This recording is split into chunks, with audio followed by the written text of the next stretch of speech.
Let that run for just a little bit and wait for people to get in here. In the meantime, I think I'm going to log into my Grand Blue and get my daily login. Should probably do that for all my mobile games, but you know, I'm stupid.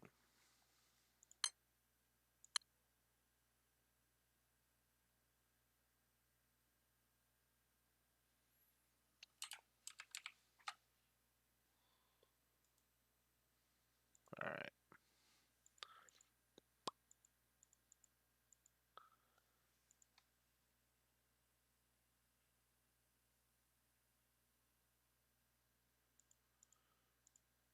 Premium draw updated hot dog.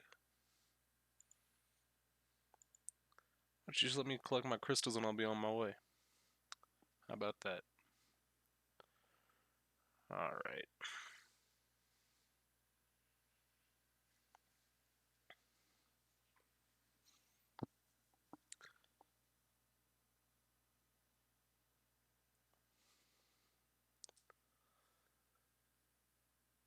The Chris with no early start time. Whoa! We did that joke yesterday. We did the Edgeworth with no badge. We can't re-up on the same joke. What's going on, Ben? Shouldn't you be at work, young man? Gala, that's just not nice. There is no need for that. What's going on, by the way, brother? You're off Fridays and Saturdays? Guess what I didn't know? What's going on, C-Bay? Now you're off to the 30th? Hey, massive pog. I remember you saying you were going to request time off. I just didn't remember when that was going to start taking place. What's up, Ultra Bub? Let's go ahead and kick it back off. End part 2. It seems like this is going to be the end, at least. Because it seems that this is going to be the now prove that I did it phase, right? April 6th, 9:18 a.m. Grand Tower PIC meeting room. Where did she go? What did she go do again? I can't remember.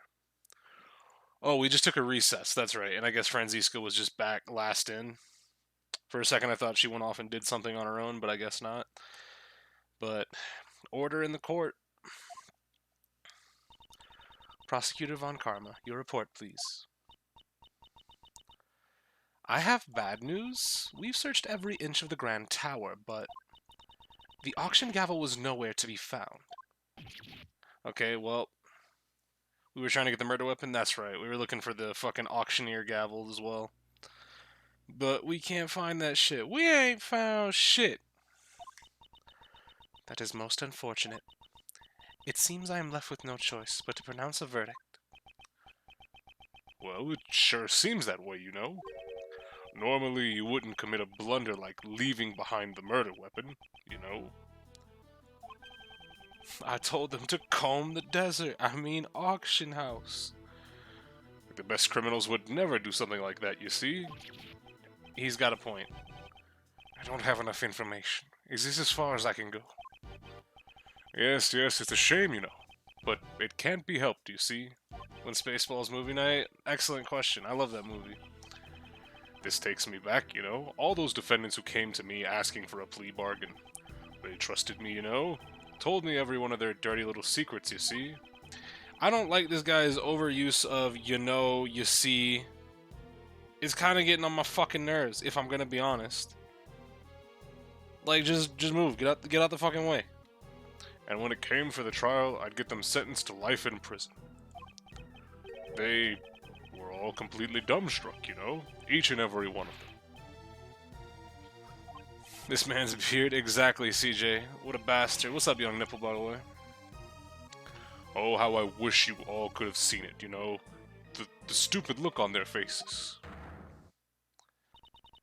I shall hereby announce my verdict. Please humbly accept the words of the law. There's nothing more I can do. With this, both Kay and I. Gumshoe, please. If only we had some evidence. I never thought that I would be passing judgment on you like this. Is this the end? The defendant, Blaze the Best. I hereby indict you. Let's go! Let's fucking go! Okay, we gotta turn around. Thank you, Justine. What? What? Oh? What's gotten into you all of a sudden? Oh shit! Oh shit! Jesus Christ. Pog. Mr. Stars, man, re-upping for another month. Thank you for sticking with the family, brother. Much appreciated. But here we go. I have here documents regarding a certain case. The IS-7 incident. A case that happened 18... Wait a minute. Okay. So, yeah. What I thought was the case happens to be true. Documents, you say? Why would you suddenly... Wait. You don't mean... On the day of the crime, the record of your keycard being used was because... I came to this room to fetch these documents, of course. Although, when I entered the meeting room, it seems it was before the black market auction had begun. At first I told you I came to gather documents about you, Prosecutor Edgeworth. At that time, I simply could not tell you the truth. She's just been playing the long game. That's fair. What are you doing, Justine? Why are you indicting Pops? Without any basis, this is slander. I'm gonna beat you up, like, directly after I put your father in jail. I hope you have fun while it lasts. That was a wonderful remark, Sebastian. Really? Of course there's a basis. During the case 18 years ago, are you inputting the Raging Demon? Why would I be doing that? I'm just moving my mic around because I don't want it to touch my beard.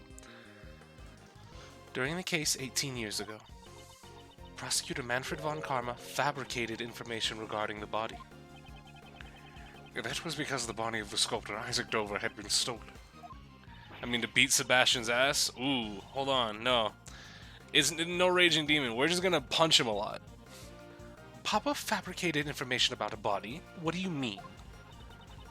Detective Lacer, yeah, Rip Lacer, who handled that initial investigation, reported the body had gone missing. However, in order to deceive Prosecutor von Karma, there was a person who purposely did not report to him that the body had disappeared. Check jail in a moment for what we all wish to do to Sebastian. I mean, Franziska's pretty much got a head start. What did you say? That person would not forgive those who defied him, nor would he allow others to hold power. He would use any means necessary in order to bend others to his will. And then, also 18 years ago, Director Young, who was ordered by a certain individual to write a fake autopsy report. Exactly. Yeah.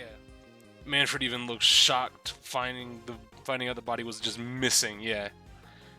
This is what I was talking about yesterday. The possibility that that they're all connected to IS-7, right?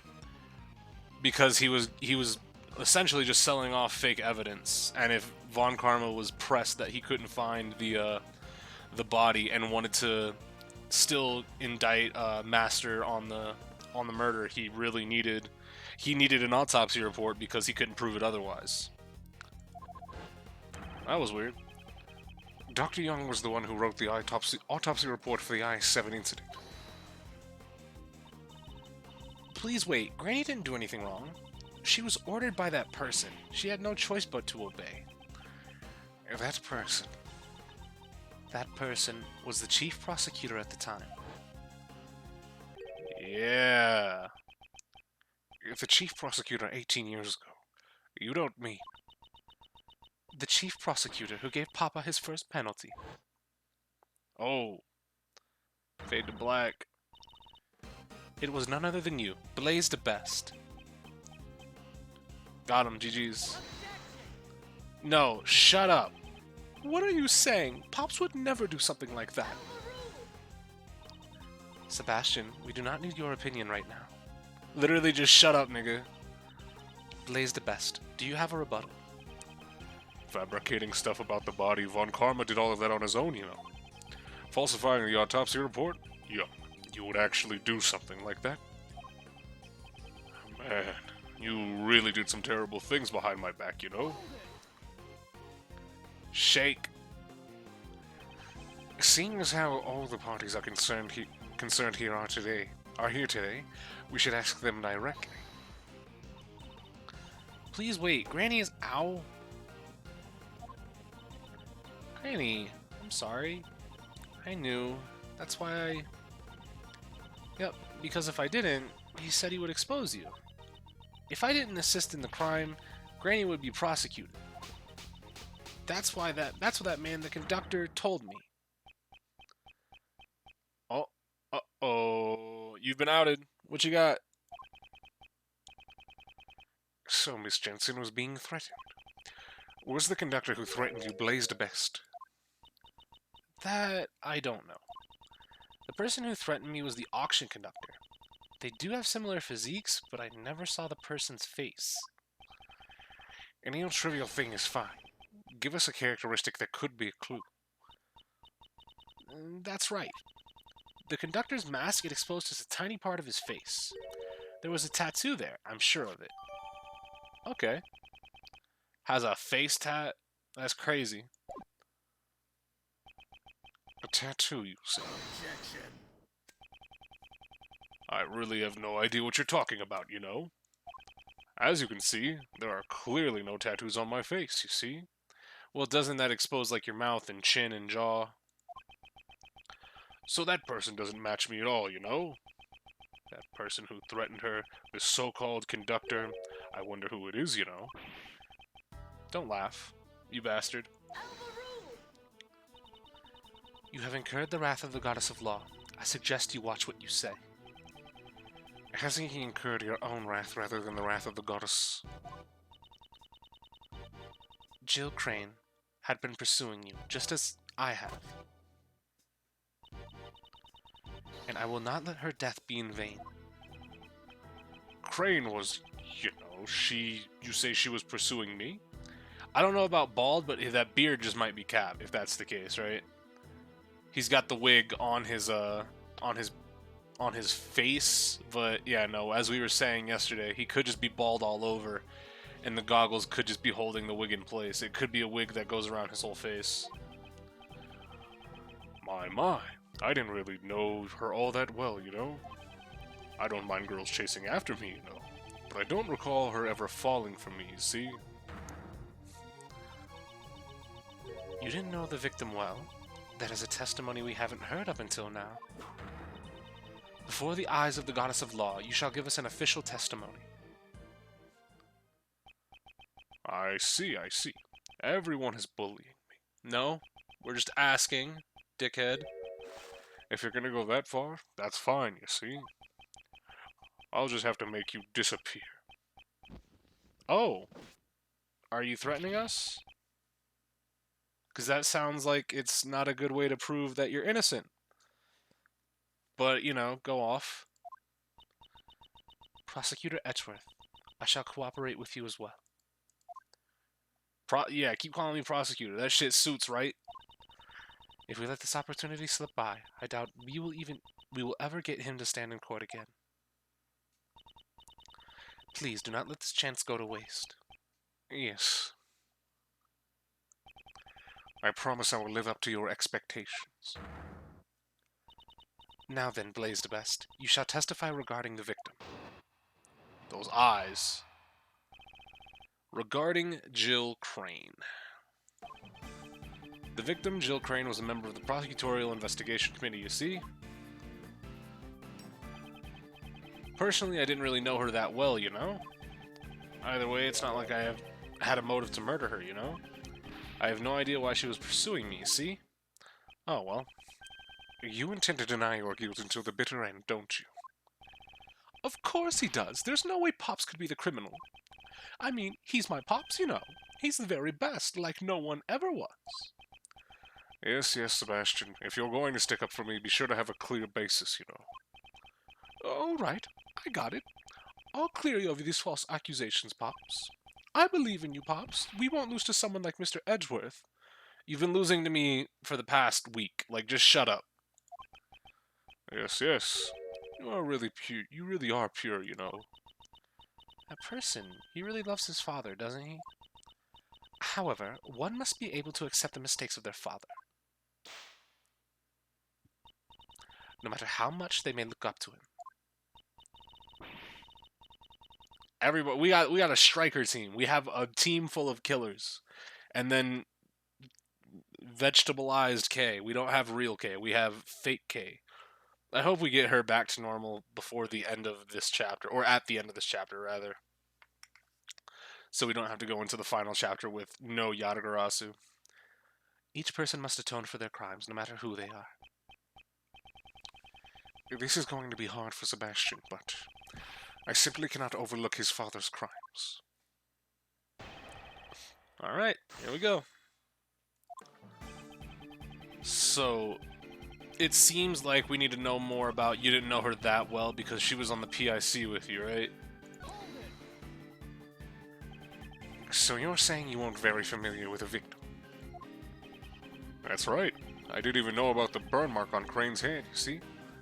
I mean, we have a tape that proves that you knew about it, right? We have a recording. You didn't know about the burn mark. Oh, hold on, I'm getting a phone call.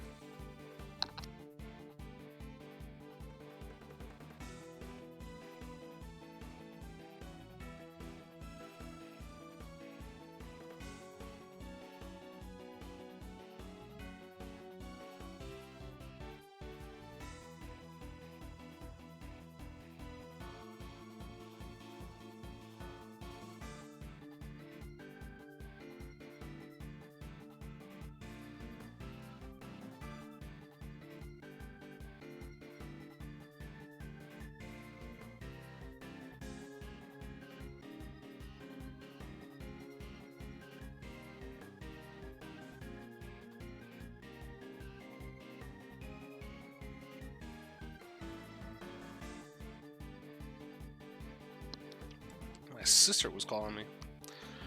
Alright. You didn't know about the burn mark. Well, you see, even if I had gotten close to her, she would have disappeared soon.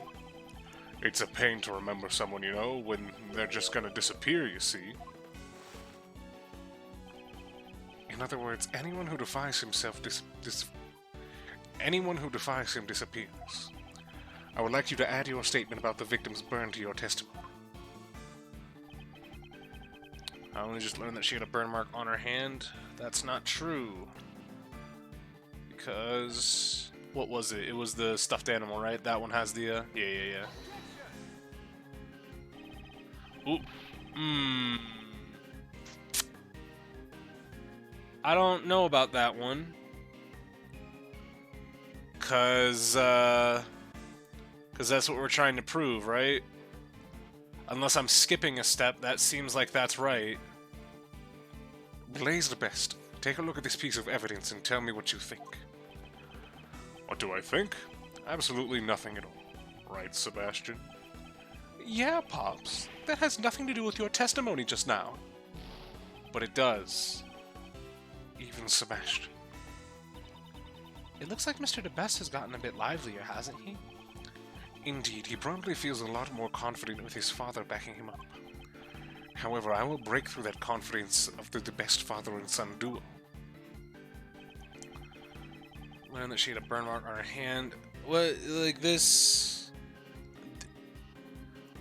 Is it wrong? Is it... Can I check this? Yeah, one of them has a burn mark, and the audio says I would recognize that burn mark, right? What... Did I miss something else?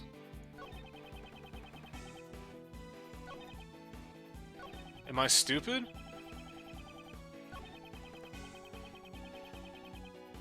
The last one was, yeah, I have no idea why she was pursuing me. Okay. Unless I'm supposed to press this? So you're saying that you didn't know about the victim's burn. Is that really the truth? You really are persistent, you know. Do you really think I would pay attention to every little wound on a woman's hand? I would think the burn mark on the victim's hand would be hard to miss. Now that you mention it, Jill Crane would regularly wear gloves. I too did not know about the burn until the incident occurred. Jill Crane regularly wore gloves. I thought so. She was probably trying to hide the burn mark, you see. Shut up, Nick. Leave me alone. I understand how sensitive a woman can be about these things, you know. I would like you to add your so-called sensitive understanding of a woman to your testimony. Maybe she was always wearing gloves in order to hide the burn mark. But the fucking recording was like, I would recognize that burn, or you thought you could hide that burn, or some shit like that. There's no fucking way I'm presenting it now. It makes sense in both spots. I only just learned she had a burn? No, because the fucking the recording said that you. Okay, this is stupid. Jill Crane regularly wore gloves. If that is true, then it creates a huge contradiction. Oh, a huge contradiction, you say? I would like you to listen to the voices recorded on this stuffed animal one more time.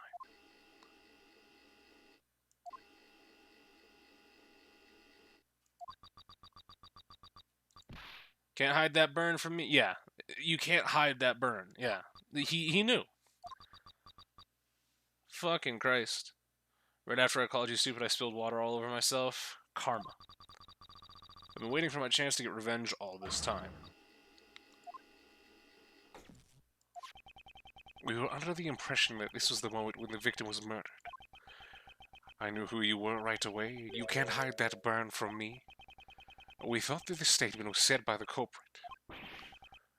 Isn't that fine? What's the problem, you know? There is a huge problem with that. If the victim had been wearing gloves from the start, it would have been impossible to see the burn on her hand. Objection. Gloves come off very easily, you know. She could have taken them off during the auction. That means that you were in the auction room then. That's not true. Miss Crane had been wearing her gloves when I took her place. She must have been wearing them before she was murdered. What are you saying? Don't you understand the position you're in? I'm not scared anymore. I have Granny here with me. Blaze, your day of reckoning has finally come. Somehow it seems like you all want to disappear. Oh, damn it. That shit better burn up when we get to the fucking, when we get to the breakdown and it'll show the face tattoo. I hope that happens. The only one who will be disappearing here is you, Blaze the Best. Hey, how dare you say that to Pops? Does it really matter if the burn mark was visible or not? It certainly does matter. If the burn mark was visible, then we'd have a complete turnabout of the situation. What are you saying? If the victim's burn mark wasn't visible, then what exactly does that tell you? And the culprit also had a burn mark? Yep. Sebastian, turn your way of thinking around. If the victim was wearing gloves, then her burn mark could not have been seen. In that case, whose burn mark was seen? Someone else's burn mark? Precisely, the culprit must have had a burn mark as well. In other words, I knew who you were right away. You can't hide that burn from me. The person who said this was not the culprit, but the victim. What? Objection. So is it a tattoo or is it a burn mark on his face? Sebastian, could you please step aside? Edgeworth, all your reasoning up till now was just a figment of your imagination, you know. The culprit had a burn mark. Where was it, you know? If you can't answer that, then your logic doesn't hold up, you know. Where was the culprit's burn mark? I wonder where the burn mark could have been. During the auction, wasn't everyone wearing a disguise? Indeed. During the auction, everyone should have been dressed in a particular way. If the burn mark was still visible under those conditions, then... Now, why don't you show us? Where was the culprit's burn? You'll have to show me the proof, you see. The fucking outfit. Yeah, the mask. Son of the mask. It was the conductor was wearing during the auction. In other words, the outfit you were wearing at the time. What can you figure out from the clothes alone? Nobody said anything about the clothes, dickhead. The conductor had been wearing a white suit, white gloves, and a mask. His attire had covered up most of his skin. However, according to Miss Jensen's testimony, the conductor's mask exposed a small part of his face. In addition, while she thought there had been a tattoo there, it's possible that she simply mistook the burn mark for a tattoo. A burn mark on his face? That's all very scintillating, but I'm afraid you're getting excited over nothing, you know? None of the PIC members have any burn marks on their faces, you see. Naturally, that includes me as well, you know. Huh? Pops? But... Sebastian, could you please be quiet? If you're an idiot, then act like one, you know? Sebastian, please, pull through. Normally, Sebastian is a nuisance to everyone around him. But this time, I owe him my gratitude. That reaction from Blaze's own son, it reveals the truth more clearly than anything else. Thanks to him, I am confident that my reasoning is correct. I know who that unidentified piece of evidence belongs to. I wonder what's wrong with that prosecutor. Usually, Sebastian is slower to arrive at the truth than anyone else. However, this time he has probably figured it out. His own father is a criminal. Since he knows the truth, he's in pain, isn't he? If he didn't know the truth, he could have remained blissful in his ignorance. Kay, we are here in order to pursue the truth. It doesn't matter what path my reasoning takes, the important thing is to arrive at the truth. Once before, when I lost faith in my reasoning, you said that to me and showed me the way. This time I shall show you the truth. You are innocent. I also want to know the truth. Mr. Edgeworth, please tell me. Yes, that's the spirit. Let's go! That's impossible, you know? For all of you. I mean, just where could I possibly have a burn mark? Yeah, I wonder. It's nowhere to be found, you see? There's no evidence to prove that I'm the culprit, you know? That's right. There's no contradiction at all. There's no way there can be a contradiction. Not for my pops. Sebastian, I understand why you don't want to admit it. However, if you avert your eyes from the truth, you will regret it forever. Pops, what should I do? Ha, I really wonder why you're such an idiot, you know? Sebastian, if you really want to save me, you'll have to try a little bit harder, you see? Gotta use your head, you know? Honestly, you really are a useless idiot. No way. But I tried real hard. I tried my best, Pops. I went to the school you told me to go to, reached the top of my class, just like you told me to. Just look at this jacket. Only someone who graduates at the top of his class gets to wear it. I did everything you told me to do. That's how I got to be the best at the academy. I even won all those awards just so I could be like you, Pop.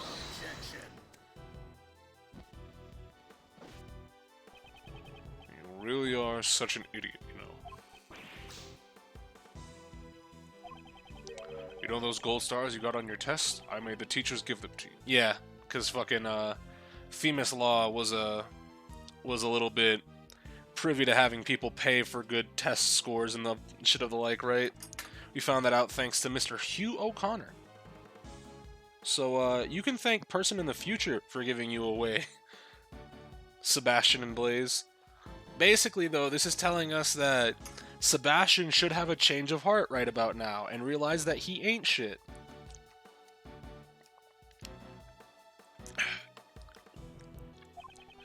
Every speech and debate contest, all the judges were my friends. You know, Sebastian, if you weren't even able to notice something like that, you're really not worthy of being called my son. Don't you think?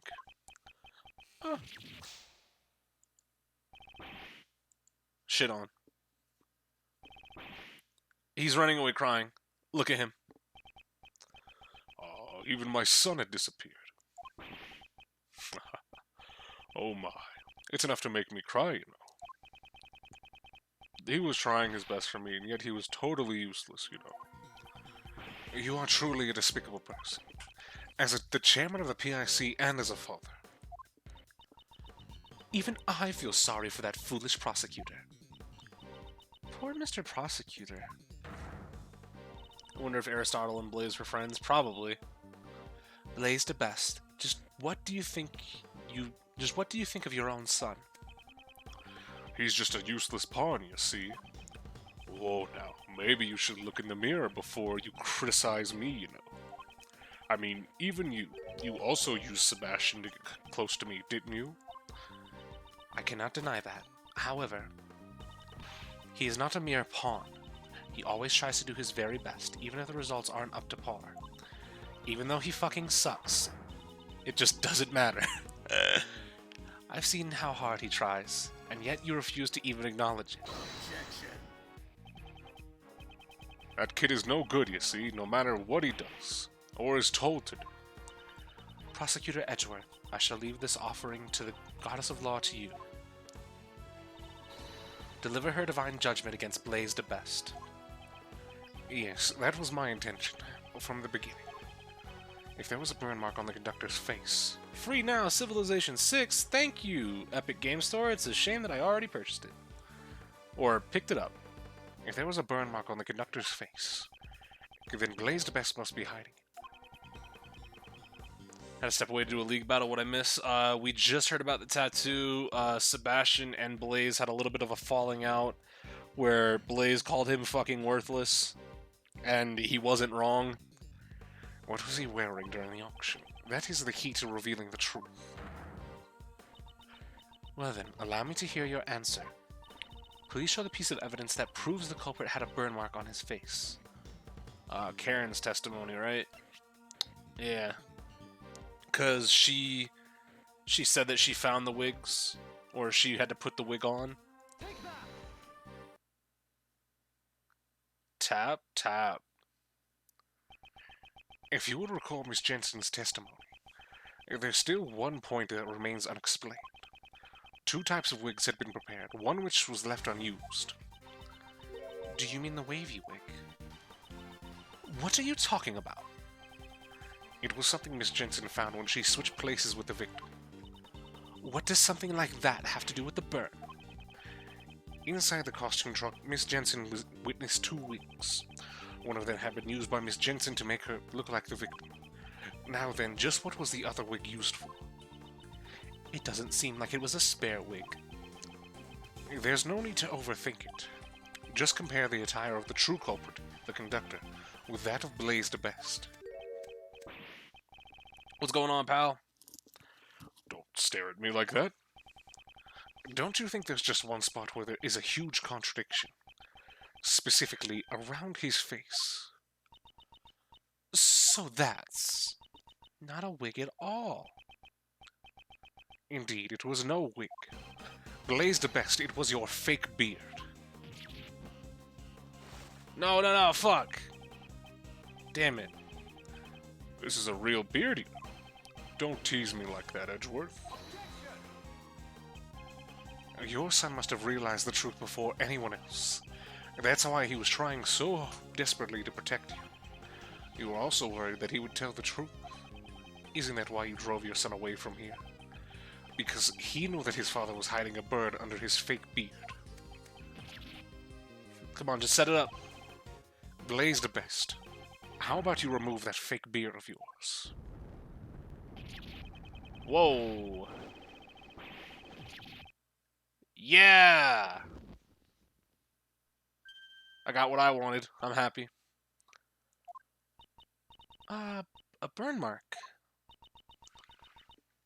Prosecutor Edgeworth. Bald. Justice has been served before the Goddess of Law. For that, I give you my thanks. I should be the one thanking you. Blaze the Best. I hereby announce my verdict. You shall be taken into custody for the murder of Jill Crane. Got him. That's a wrap. April 6, 9:44 a.m., Grand Tower PIC meeting room. Mr. Edgeworth, thank you very much. I'm so happy that you believed in me to the very end. There's no need to thank me. As a prosecutor... No, as a friend, I simply wanted to save you. Prosecutor Edgeworth, I bring good tidings. It seems that former Chairman DeBest has been safely detained in the detention center. However, the search for the murder weapon, the auction gavel, continues. Blaise DeBest is a shrewd man. There is a good chance that he has already disposed of it. There is also one piece of testimony that concerns me. Blaise DeBest mentioned that the only thing he did not fake were the letters. What do you mean? Yep. So 12 years ago, we're gonna have to figure out what exactly that means. First, he found this letter in Jill Crane's clothes. Then, he also found this letter on Kay, who was unconscious in the storeroom. The contents of the letter seemed to suggest that the two had been corresponding with each other. Which is why Blaise DeBest assumed that the two were working together. Ridiculous. That can't be right. After reading the two letters, he decided to pin the crime on Kay Faraday. Great. In order to cast suspicion on her, he planted one of the letters in a noticeable spot. The deceased Jill Crane's left breast pocket. Isn't that just an excuse? Yes, that is what I thought as well. It may have simply been a last-ditch effort to save himself. However, before the stern eyes of the Goddess of Law, these are all trivial matters. His crime shall certainly not go unpunished. Shoutouts to my luck for saving me in my first league battle today and then taking away from me after I missed a crucial rock blast. Don't miss! With this, I have finally fulfilled one of my long-standing missions. Judge Courtney, will you tell me what you know? Why did Blaise DeBest murder Jill Crane? And what lies hidden behind this case? Why does Rock Blast have 90 accuracy but Icicle Spear has 100? Because one is a rock blast. Like if you're blasting something, you don't care about accuracy, you just care about power. But a spear, you're throwing that with a little bit more accuracy. Yes, I don't mind. You have the right to know everything. Long ago, Jill Crane was in love with a cameraman. That man was pursuing the black market auctions as a journalist. And then, before he could reach the truth, he was erased. Okay, so whatever the 12 years ago shit was, it was this cameraman, or assumably Jill Crane's something Crane, right? Unless they weren't married and they were just fucking dating. The feelings and the item Miss Crane inherited from her beloved brought her to the auction.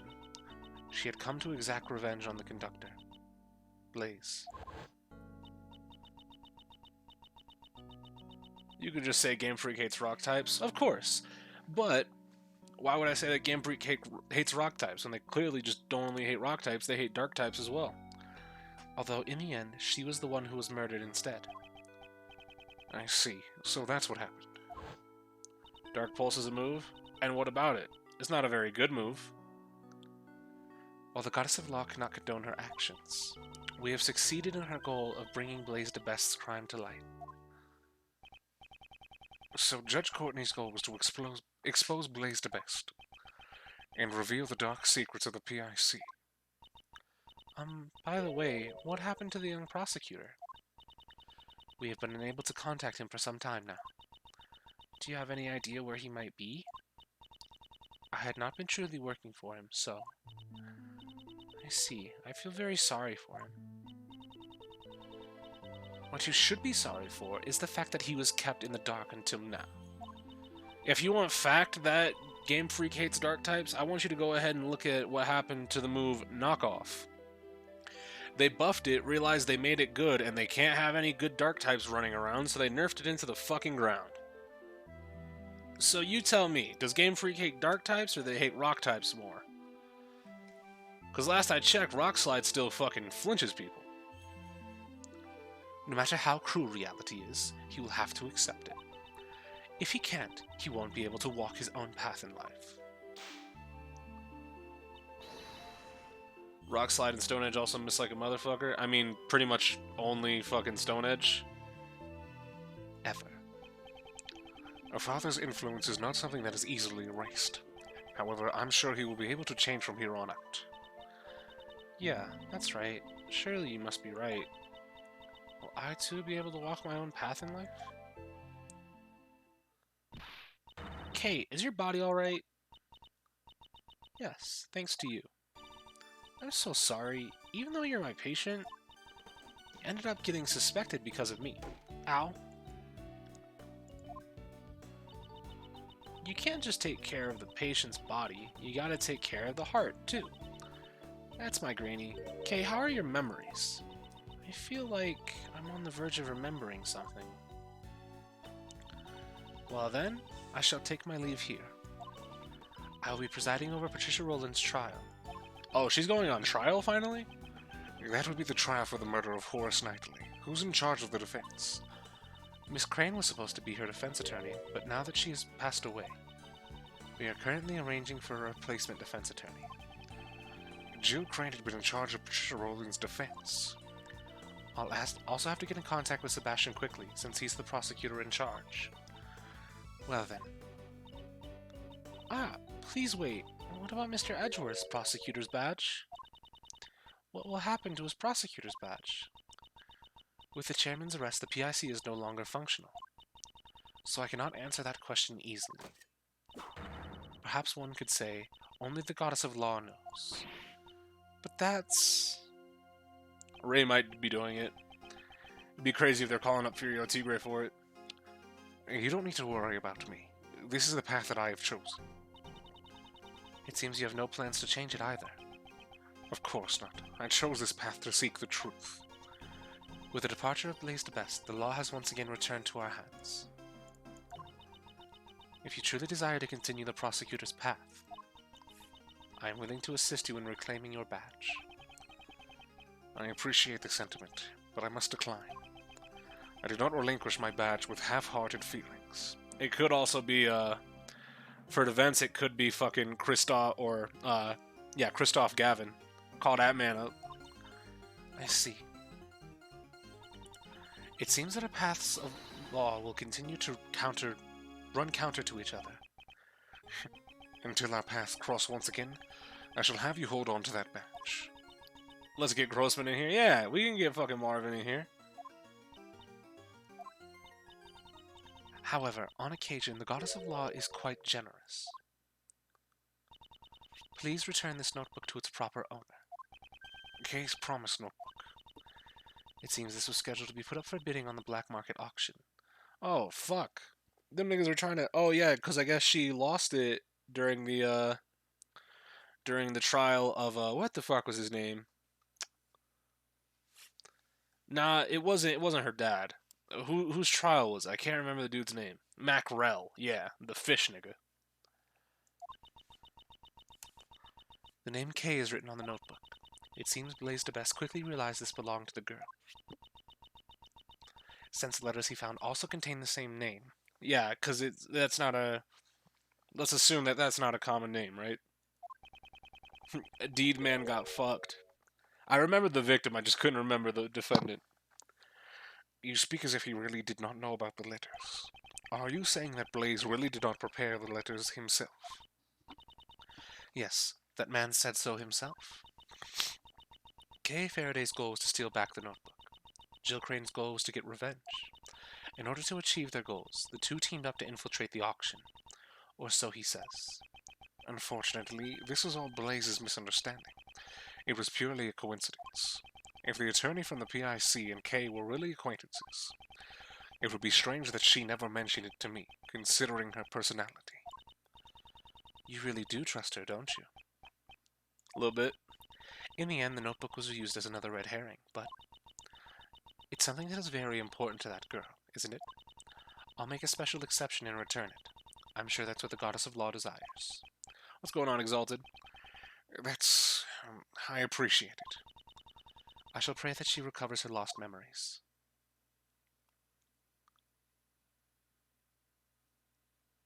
Peace. Is something wrong? Tap, tap. Okay, I'm returning something very important to you. Ah! This is... Always greet people with a smile, even if you don't know. Even people you don't know. Never cry in front of strangers. Aw! That's nice.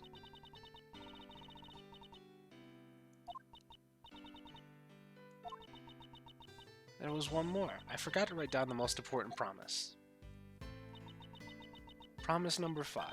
Always try your hardest to learn about things you don't understand. I'll be sure to remember. I'll never ever forget them. If this doesn't trigger her memories coming back, I'm gonna be pissed. Always try your hardest to learn things you don't understand. That's right, My head!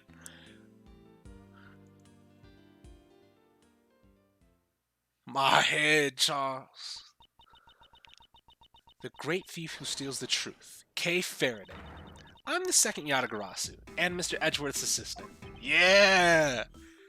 Okay, you remember. It's kind of embarrassing, though.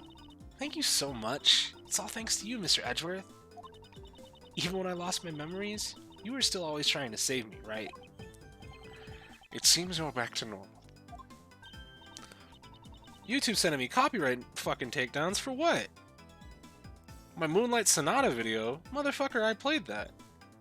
I hate that shit. Well, okay, you've gotten better. Your health comes first. Now you can relax. Just make sure you don't run off and lose all your memories again. Miss Jensen, Dr. Young, thanks for worrying about me. Hey, if you're feeling all better, how about changing back into your own clothes? I washed your clothes for you, okay? So they're nice and clean. These clothes, what's Detective Gumshoe holding on to? He said forensics was done with them, so he gave them back to me. Have they revealed the results of the analysis yet? To be honest, I actually didn't think to ask about that. Now, more importantly, let's hurry up and get you changed, Kay. Still, isn't it better if we do not remove her bandages? She should be fine now. Kay just bumped her head. Why did you smack Granny? There was no need for that. She didn't really have any other major injuries. Then why was she so heavily bandaged? Better safe than sorry. Only a pound of prevention is worth an ounce of cure. That's my motto. What a troublesome motto. Come on, Kay, let's get you dressed up over there. Welcome back, Kay Faraday! Now, this is definitely what a great thief should look like. What's going on, Ross's boss? A smile certainly best suits you. In the past, and now as well. Miss Von Karma, thank you for coming too. I only came because Scruffy asked me to. That's Scruffy. He also wanted to see your energetic self again. Gummy! What happened to Gummy? Who knows? Maybe he was disgusted with the man who willingly threw away his prosecutor's badge. Detective Gumshoe. I must be going soon. I'll be taking these ladies in for questioning. Yep. What's going to happen to the two of them? One aided in the murder of an attorney, the other forged an autopsy report 18 years ago. Those crimes definitely won't disappear. What's happening? Nothing much, brother. What's going on with you? Of course, I will mention in court that they were being blackmailed by Blaze. We'll be just fine. As long as Granny's by my side, we're invincible. Well then, take care.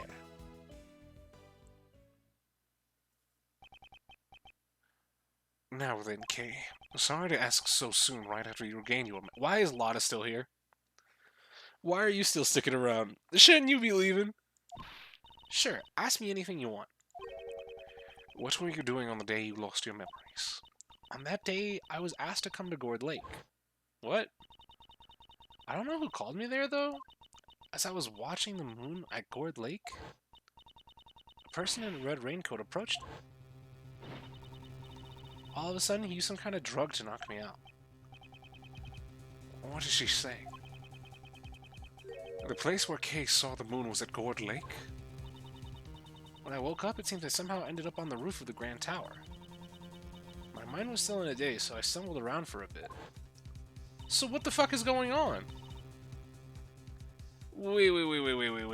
Okay, so she got attacked at Gourd Lake, where the initial case for this game began, where the president was murdered by somebody in a red raincoat, or the president assumed was going to be murdered by somebody in a red raincoat, who ended up being Shelly the Killer. Now, I've been saying it a couple times. If Shelly the Killer wants to kill you, he's going to kill you. He's going to leave his calling card and you're going to die. That's how he works. I don't think he would knock Kay out and bring her up to the fucking roof. Also, didn't anybody see the motherfucker carrying this small child up 51 floors and putting her on the roof? Nobody said anything? Nobody said anything, really? I was startled, and when I stepped back in panic, or maybe he, like, what can you put a body in that's easy to carry up 51 floors? I fell from a high place and got knocked out cold again. And when I woke up, all my memories were gone. The person in the red raincoat, who exactly was that person? Oh yeah, I was certain that I saw them walking in midair.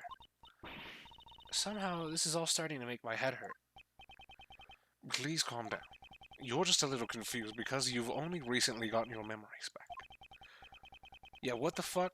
What do you mean you saw them walking on midair? Most likely, this is the main cause of your confused memories. Yeah, you were in two places. This is probably the main cause of your confused memories. You saw the moon at both Gourd Lake Park and the Grand Tower rooftop, which led you to confuse the two places. Huh? But aren't they totally different places? Even if I was in a daze, you really think I'd get them confused?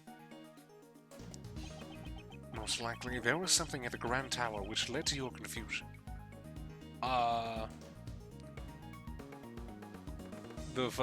The tree? She thought she was at the park? Wasn't this at the Grand Tower? Huh? I'm not really sure. It seems this wasn't it. Am I wrong? Do I need to click on the tree specifically? Now that you mention it, the Grand Tower rooftop does kind of look similar to Gourd Lake Park. Indeed, that must what caused your memories to become confused. So then, what specifically was the cause? I would have to guess the stand, but it could be the tree as well. I just don't think that I clicked on the tree, right? Unless, yeah, because it had the stand there too. Like, if you think about it, this is like the similar, if you get rid of the background, right? If you get rid of like all of this, then it's essentially the same layout as it was at the park. You can present either of them, so I guess I just didn't click the tree then. The Grand Tower rooftop and Gourd Lake have 2 points in common. They both have a cherry tree and a food stall. Okay, yeah, exactly. So you can spot out both of them. Now that you mention it, your memories were confused because you had been in two similar locations. The person that you first saw could not have been walking in midair. They were simply walking on the ground at Gourd Lake Park. You must have gotten that scene confused with the Grand Tower rooftop. So that's what happened. How dare they steal the memories of a great thief? They'll pay for this. Nevertheless, I wonder who the person that assaulted Kay was. The person in the red raincoat who appeared at Gourd Lake. Where have I heard that one before? Who calling? What's that? No. Or is it somebody? Oh, it's gonna. Okay. Nicole calling. Sounds like it's coming from the storeroom. Oh, wait. No, never mind. Mr. Edgeworth, let's go check it out. What's this? My shutterbug sense is tingling. I smell me another scoop. You're still here. Exactly what I was saying. Move, Lotta. April 6, 9:53 a.m. Grand Tower, 51st floor, storeroom. What a phone. There it is. Oh, it was a transceiver that we were talking about earlier. Mr. Edgeworth, this walkie-talkie thing here is what's beeping. This transceiver. Why do I feel like I've seen it somewhere before? It's still beeping, Mr. Edgeworth. Oh, could you imagine Shelly the Killer on the transceiver? That's why you said I feel like I've seen this transceiver before. Oh, this would suck. I'm not particularly familiar with this sort of device. Come on, we have to answer it. Here goes. Hello, Edgeworth speaking. Okay, please don't just answer it on your own. I'm speaking with Mr. Miles Edgeworth, I presume? This voice is...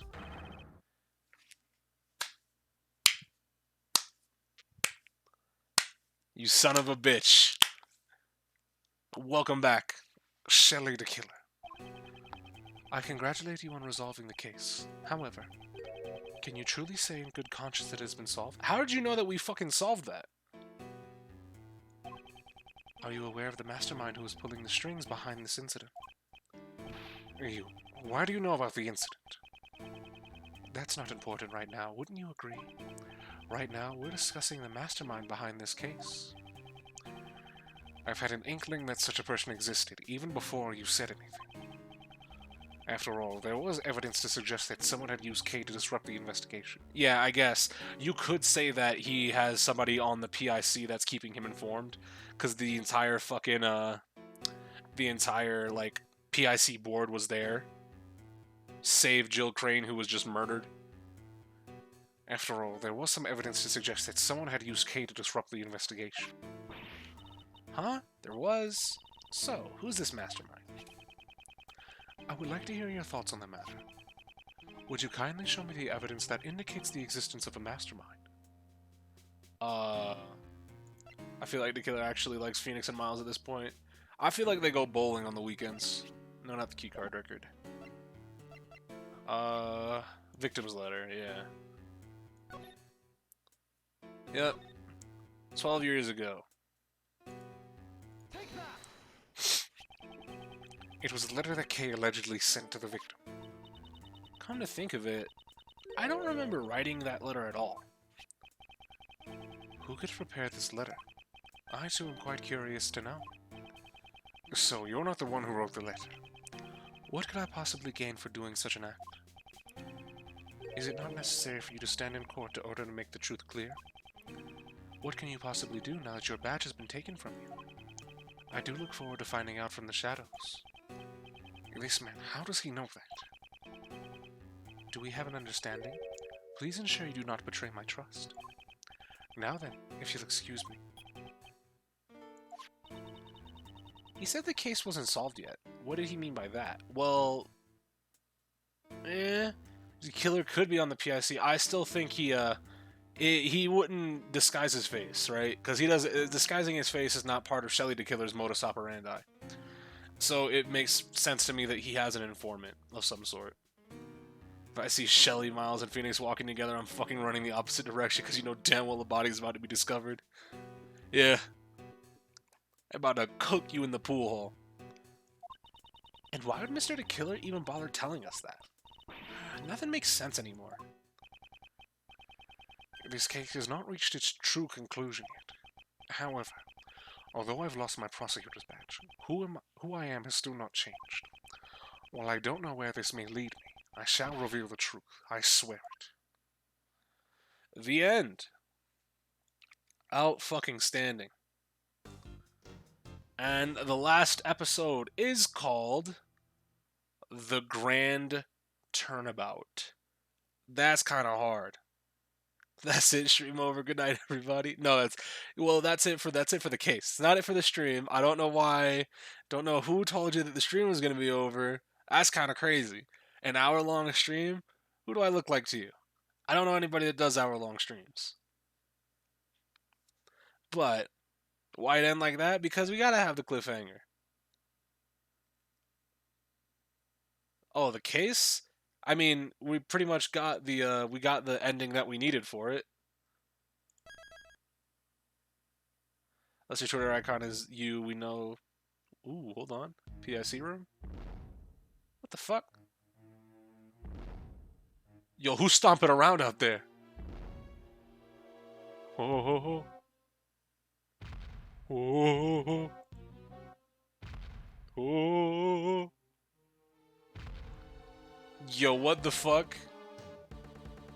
kaiju niggas? What the fuck going on?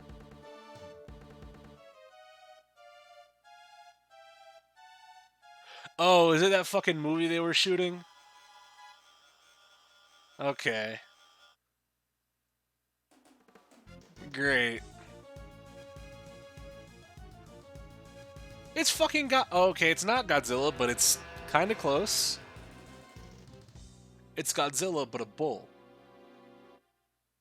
Moozilla? That's stupid. April 6th, 10:02 a.m., outside Grand Tower, Tower Plaza. So, what are y'all gonna do now? I reckon you're through being a prosecutor, right? Yes, that's true, I suppose. I'm no longer a prosecutor. However, you can't stop thinking about what Mr. the Killer said, right? Indeed. Legally distinct from Godzilla due to international copyright. Then run! It's not Godzilla! It's the stuffed animal? Oh, don't... Is this supposed to be, Is it supposed to be... Is that stuffed animal supposed to be like a fucking small version of it? Is this like a sequel film that they're filming? This case isn't over yet. The person in the red hood who kidnapped Kay at Gold Lake. And this letter from an unknown sender. Someone's schemes are to work behind this case. Must be tough having a case you just solved still nagging at the back of your mind. Well, I got some investigating of my own to be doing, so I'll be off. That's amazing. You already decided on your next scoop? What are you saying there, Missy? Don't you be underestimating the Lax-a-lot of heart. I've covered a lot of scoops, you know. I always have an extra scoop or two up my sleeves. Someone, help! Yikes, what's that? Hello, Penny. We actually get a sprite! Okay. Damn it. I didn't think that you'd be as important, but it seems like you are going to be important now. Fair enough. Someone, please help. This woman is... What's happened? Somebody's dead. A monster. A monster? It's a scoop. A scoop's calling on me.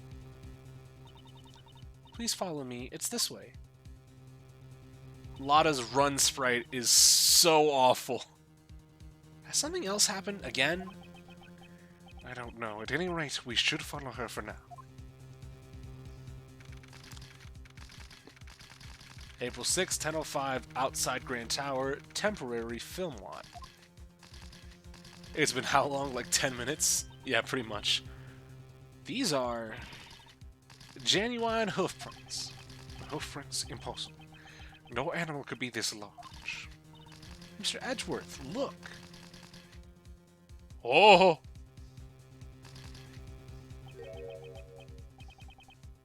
What's going on, brother? Agent Lang, why is he here? Someone's on the ground. It can't be.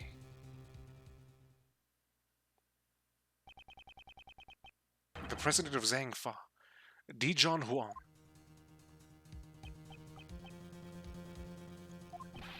Agent Lang. Mr. Prosecutor, didn't take you long to get here. What happened? What happened? That's what I'd like to know. It would seem that he's in considerable amount of shock over the president's death. However...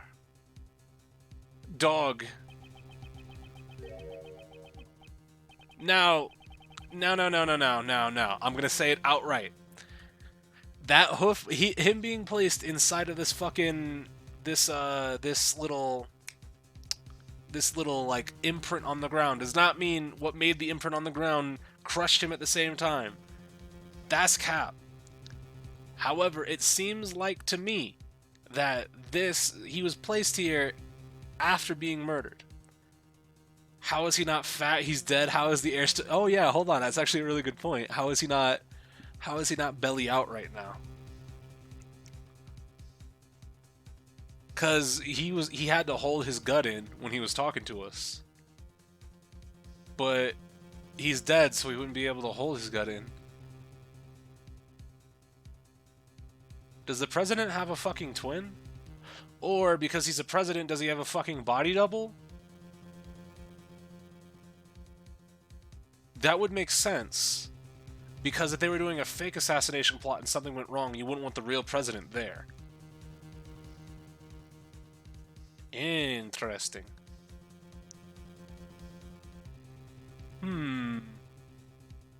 So is this president fucking... He whatever the fuck, Huang? Is this President Dijon Mustard? Or is this a body double? Thank you, Lotta, for the pictures of the crime scene. It's a monster. A monster? Yes, sirree. Looky here. Ain't no doubt about it. These are clearly footprints of a monster. On this day, man... Okay. Fuck off. Mankind received a grim reminder. We live in fear of the mighty Muzilla.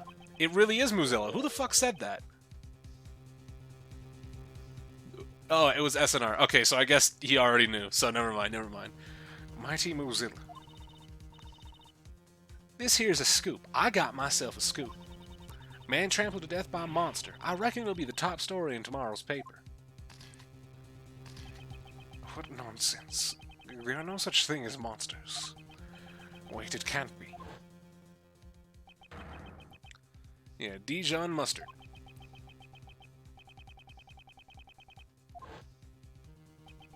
To be fair, it did moo. I just thought that was standard noise for monster.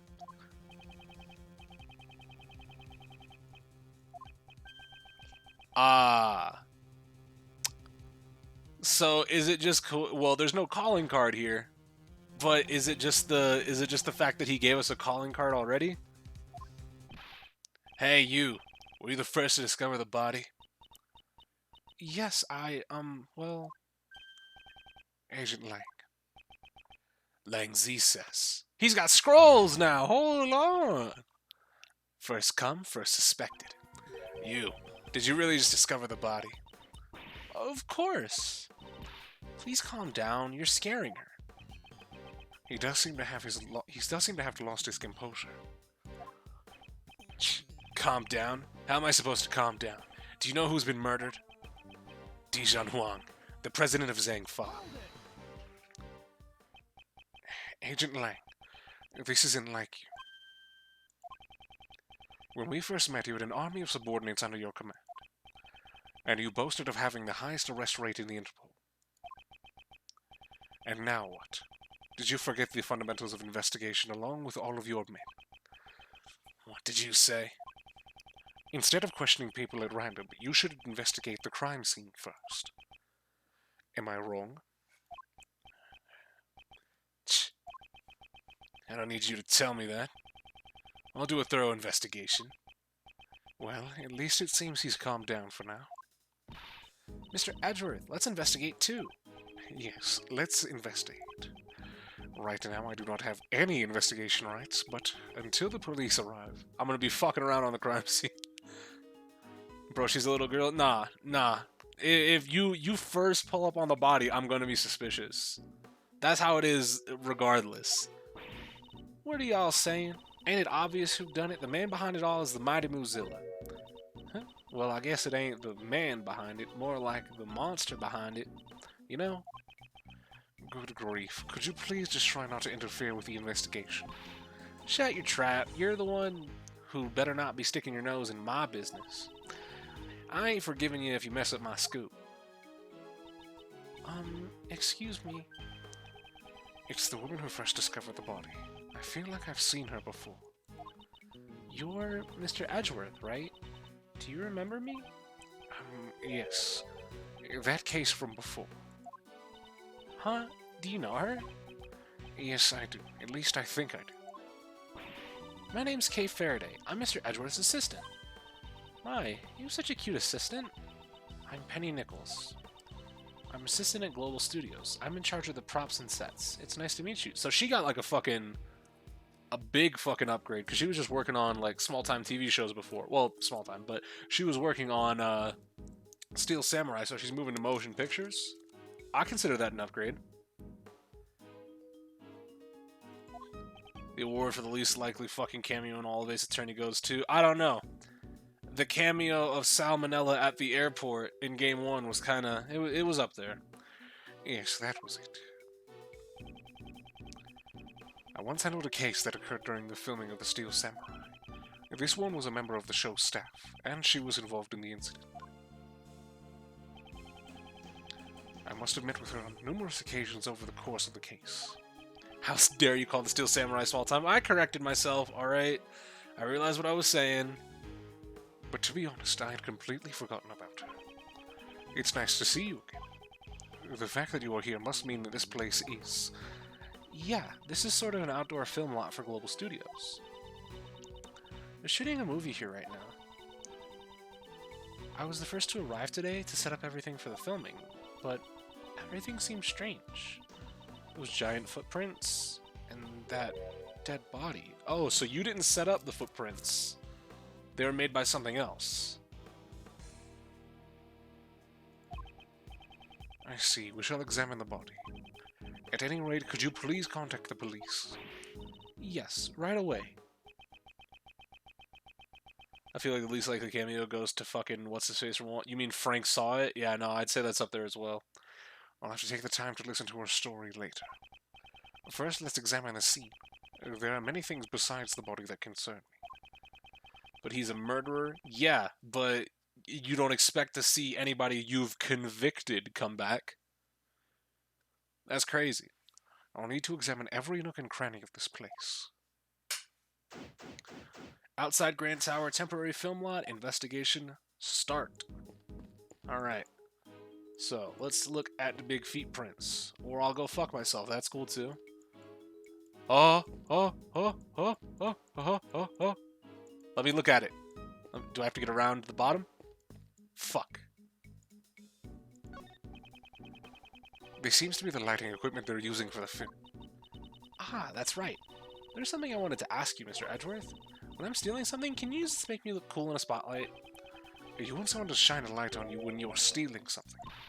Well, duh.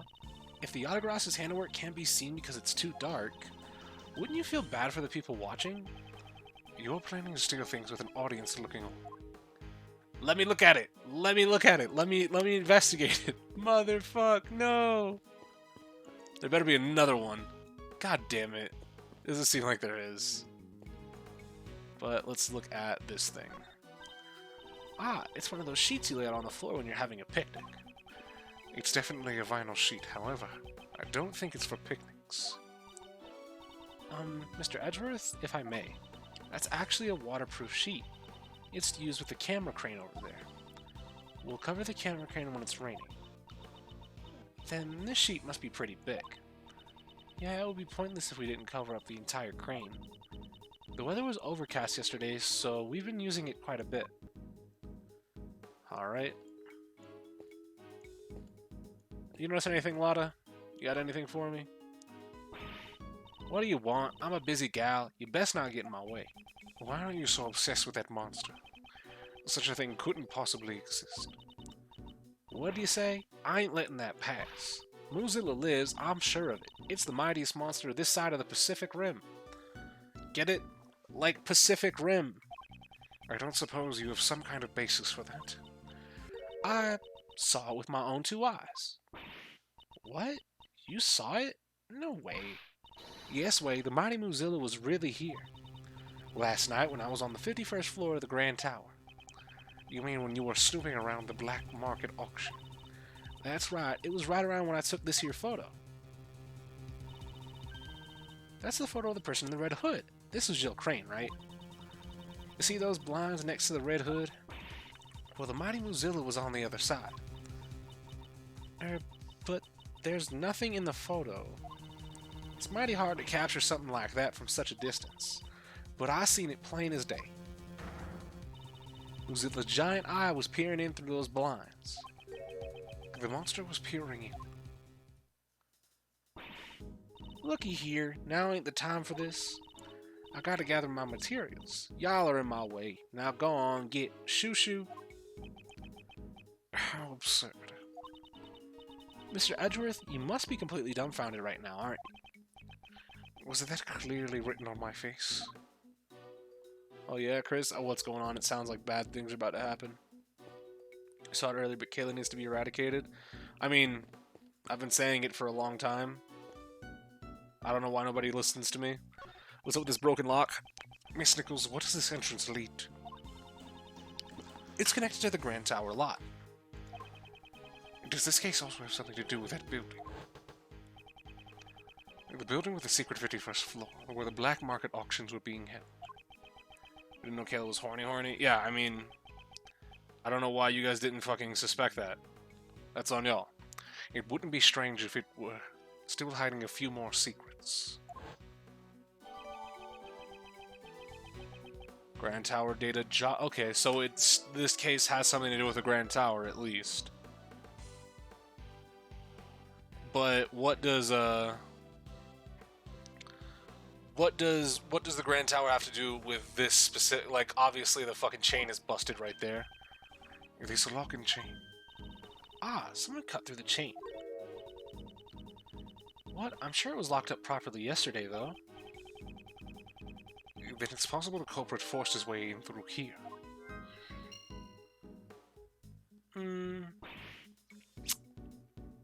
But what were they doing at the Grand Tower then? Unless this is actually Shelley's doing, but I don't think it is. That doesn't seem possible. What is it? It's completely dented in. How did this happen? There is indeed a huge dent in the fence over there. Something rather heavy must have struck it in order to make a dent like that. It wasn't like that at all yesterday. I assume we can take everything Penny says, like, 100% for fact. It wasn't. So this dent was made last night. Alright. What else do we got? Do we have anything else? We can look at the fucking... What is this thing called? There is a monster costume in front of this building. Mr. Edgeworth, is that really a costume? Maybe it's actually the monster who made all these footprints and just shrunk itself down. I'll say this one more time, so listen carefully. There is a monster costume in front of this building. It's just a costume. Damn. Alright, Edgeworth. Didn't mean to click you. Yeah, what's up? Nothing. Don't care. Do we have anything else that we can look at other than talking to the people here? Doesn't look like it, so... Lang, what you got for me? Well, I guess you can examine the body too. Fuck it. Wow, it really is the president. Yes, to think we saw him alive just a few days ago. That would make this a presidential assassination, right? This is a bit flashy for an assassination. I won't rest until I've inspected every suspicious-looking crooked nanny. Alright, so let's go ahead and take a look at the body. There are no visible external wounds, but it's clear that he's already passed away. So then I guess he really did get stepped on by a monster? That's impossible. Stepped on by a monster has been added to logic. Don't the president's clothes look a bit dirty to you? Indeed, there appears to be some sort of yellow stain. I bet it's monster drool. Kay, please be more serious. We'll need to have forensics take a closer look at this stain. So, this was the state of the body. I should make a note of it. Alright. Yellow stain on the clothes. Was this a horn from the costume, question mark? What's this white thing? Wait, is this a bone? Looks like we've got a new case on our hands. It looks less like a bone and more like some kind of hole. Alright. So, do we have anything that we can do with it, or... Do we have logic of any sort that we can use? Stepped on by a monster, dented fence, rear entrance forced open. Nope. No, I think we can go talk to everybody. Alright. Lang, my man, what you got for me? Mr. Prosecutor, so we meet again. Indeed, just a few days ago we met at the detention center. We've been seeing this man straight for like a week. What you doing here? Yeah, why were you at the prison, actually? Yeah, we never found out. always pick the worst times to show up. Anyone ever tell you that bad things happen when you're around? Just don't get in the way of my investigation, okay? I must avenge the death of our president. Why were you here? You arrived here before us. What were you doing in a place like this? You suspect me? Come now. I heard a scream. It was the woman who found the body. After hearing the scream, I came in through that entrance over there. Apparently, it wasn't locked. Then why is there a lock on the ground over there? I should take a closer look. When I got in, the woman who found the body was already running out of the other exit over there. Yeah, saddling thing is also kind of nice. So he came here around the same time we did. Why were you at the Grand Tower? Well, I had my reasons. He also said something along those lines when we met at the detention center. Maybe he's really a fan of giant monsters, so he came to sneak a peek at the Mozilla set. Giant monsters? I have no interest for such things. He clearly doesn't think the murderer is a monster either. Alright, what about President Dijon Mustard? It's regrettable what happened to the president. Yeah. Huang was the... Oh, and Dijon Mustard fits because he's got the yellow stain on it. He's got a mustard stain on it. It's a mustard stain on his shirt. Let's go! Huang was the pride of Zhang Fa, and yet... It seems like you were quite close to the president. The previous head of the Lang... Oh, yeah. The previous head of the Lang clan, my father, served under President Huang. Yo. Lang's pops was... That man looks dangerous. Protecting the life of the president has been our clan's greatest duty. My old man received a great number of special medals from the president himself. As a token of his trust, the president left his will in the protection of the Lang clan. Those medals in that will, they were the pride of our clan. Our family treasure, so to speak. Who would have thought the day to unseal that will would arrive so soon? So then I guess the president was like a close family friend. Huh? But during the incident at Gourd Lake? Why weren't you with the president, Mr. Lang? Because that wasn't the real president! Ah! Well, a lot has changed. It all happened over 12 years ago. Back then, he and my old man were close friends, and our clan protected the president's life. But then he suddenly changed. It's as if he became an entirely different person. Almost like his personality changed because he wasn't actually the president anymore. It hurts having a brain this big. Nowadays, he doesn't even have a shred of faith in the police force of Zhang Fa. 12 years ago, I wonder what went on then. Even so, I still respect the man. Zhang Fa is a small country, but he carried the nation with his strength. Damn it, just what were his bodyguards doing? Have you already contacted the embassy? Yeah, of course. I've also informed Zhang Fa and my clan as well. It's gotten pretty hectic there, what with the will and all. But it'll be the same here, once the bodyguards show up. If you don't want to see me rip into them, I suggest you get out of here soon. Mr. Prosecutor, right now I'm just a single Interpol agent, a literal lone wolf. They probably won't let me be in charge of the investigation, but you better believe my fangs are as sharp as ever. I'll definitely capture the culprit with my own hands, and you'd better not get in the way. Alright, fine. Nigga, shit. You got me. Alright. Penny, what you got? I'm sorry about earlier. I was a little flustered. Discovery of the body. Were you here alone? Yes, I arrived before everyone else in order to get things prepared. When I entered the lot, I immediately noticed those giant hoof prints. The monster's footprints, right? Weren't you surprised? Yes, because they hadn't been there yesterday evening. So that means that the footprints were made last night. Well, when I first saw them, I thought they were a part of the set. But when I got closer to the studio, I saw that a person had collapsed. You didn't notice until you got closer. Lately, it seems my eyesight has gotten worse again, and my glasses aren't strong enough. I feel that. At least he's justified in being kind of angry. Yeah, of course. Nah.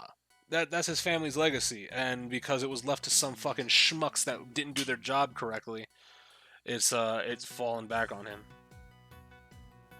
So yeah, no, it makes sense. It makes some sense. I get it. I understand it.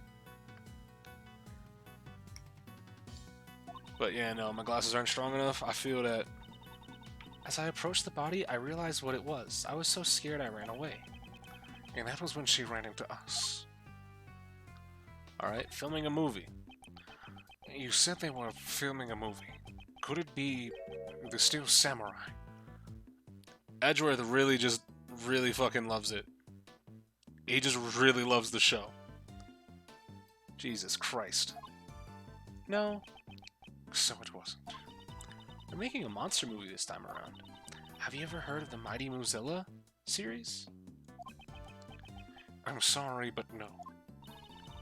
Mr. Edgeworth isn't interested in anything other than the Steel Samurai, after all. That's not... I guess that's to be expected, as the promotion for the film hasn't really started yet. Yeah, you're filming it.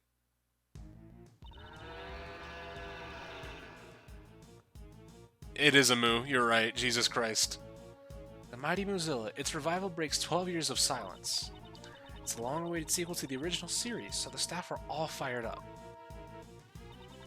The film is set at the Grand Tower, so we're filming on location around this area.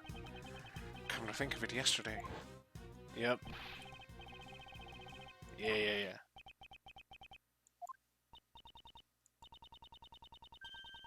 Yeah, okay. Makes sense. I saw them filming something then. It must have been this. I bet it ends with Mozilla completely destroying the Grand Tower. I wonder. You'll have to look forward to finding out in the theaters. If you like, you can have this. Let's see. Battle of the Century. Now it meets its greatest rival. Mighty Mozilla versus Gordy? Hold on! The Gordon-esque monster about to eat that nigga. Hold on. Wait a minute. I got 20 on Gordy. Hold on. Wait a minute. Yo, that's hype. I want to see that one. Wait, Gordy? This time it just won't be Mozilla. A rival monster appears as well. Have you heard of it?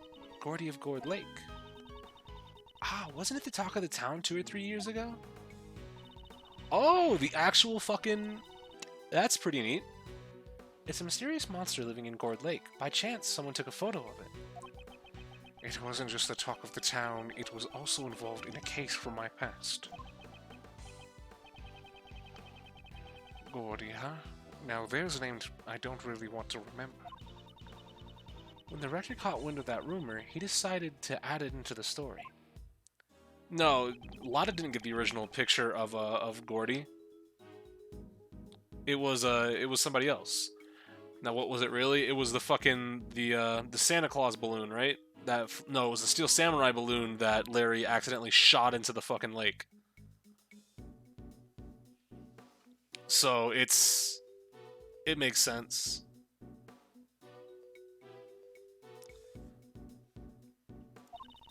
Please look forward to seeing the showdown between these two rival monsters. Monster movie flyer, data jotted down in the organizer. All Larry's fault? Yeah, if something smells, it's usually the butts. Is there anything out of place with what I've investigated so far? I don't think so? Question mark? I should confirm what the security situation was like at the scene of the crime. Yeah, you would think you would have at least a little bit of security detail for the fucking movie set that you were preparing, right? Miss Nichols, was the entrance to this place locked? Yes, it's locked with this. It's one of those types where you have to put in the correct numbers to open it, right? Combo lock. About this combination lock, was it also properly locked today? Yes, when I arrived here today, it was locked tight. Who knows the combination? The producer, the director, the staff, and the actors. I think everyone involved in the movie knew about it. So anyone involved with the film could have opened the combination lock and gone in. Where's the boy? Where did you put the boy? Alright. So, what else do we have? We got everything, right? We have enough logic to at least piece something together, right? Because, yeah, rear entrance forced open combination lock. Boosh! The front entrance, which leads to the Tower Plaza, was locked with a combination lock. At the other end, the lock on the rear entrance, which leads to the Grand Tower, was broken. Now, where does this lead us? I know this one. The culprit entered from the rear entrance, right? Exactly. And knowing this, we now understand one more critical fact. The culprit must have been someone who didn't know the number to unlock the combination lock. Right. If they knew the code, then it would have been easier to enter from the front entrance. Entering through the back door is common sense for a thief. It's much less conspicuous. We can't underestimate a culprit who thinks like a thief. Please keep your guard up. Okay, thanks. She sure becomes lively all of a sudden when the subject gets brought up. To put it simply, everyone involved with the movie knows the combination for the lock. In other words, it's quite likely that the culprit is someone who's not involved with the film. Makes sense. Combination lock data jotted down in the organizer. Gotta take a sip. So, somebody not involved with the film definitely makes sense for Shelley, but there's also a whole bunch of other people too, right? Nobody named, of course, but we do have the possibility for a different suspect, but I don't know at this point. What's up, Alex? All right. So, what all do we have now? What else do we have? Stepped on by a monster and dented fence. But do we have anything? Can we deduce from the body now? Okay, we got something else here. Yeah, we have deduction. Great. And so we can deduce the horn, right? With a poster. Man's is one position away from being Yamcha. Yeah, pretty much. Yeah, we can use this, right? We got a Eureka? Bar one away. Okay, there we go. Doesn't this horn belong to that monster, Muzilla? You're right. It looks just like it. Maybe it's a prop for the film. Based on the size of the horn, the head should be quite large. I wonder how it ended up here. I'm sure we'll find out if we ask someone on the staff. Well, we do have somebody on the staff we can ask, but is that it? We lost the deduce, so I guess it's the only thing we had. So let's go see what Penny has to say about it. Did the horn fucking break? Yeah, broken horn. About this horn, have you ever seen it before? Huh? That's Mozilla's horn. It's a model we made to use in our ad campaign. Where was it? It was on the ground by the back entrance. That's strange. Mozilla's head should have been stored on the studio roof. I suppose the head would have been rather large, wouldn't it? Yep, it's not as big as the real thing, of course, but it's still quite large. Look, you can see it from here. Ah. See, it's right there. It certainly is large.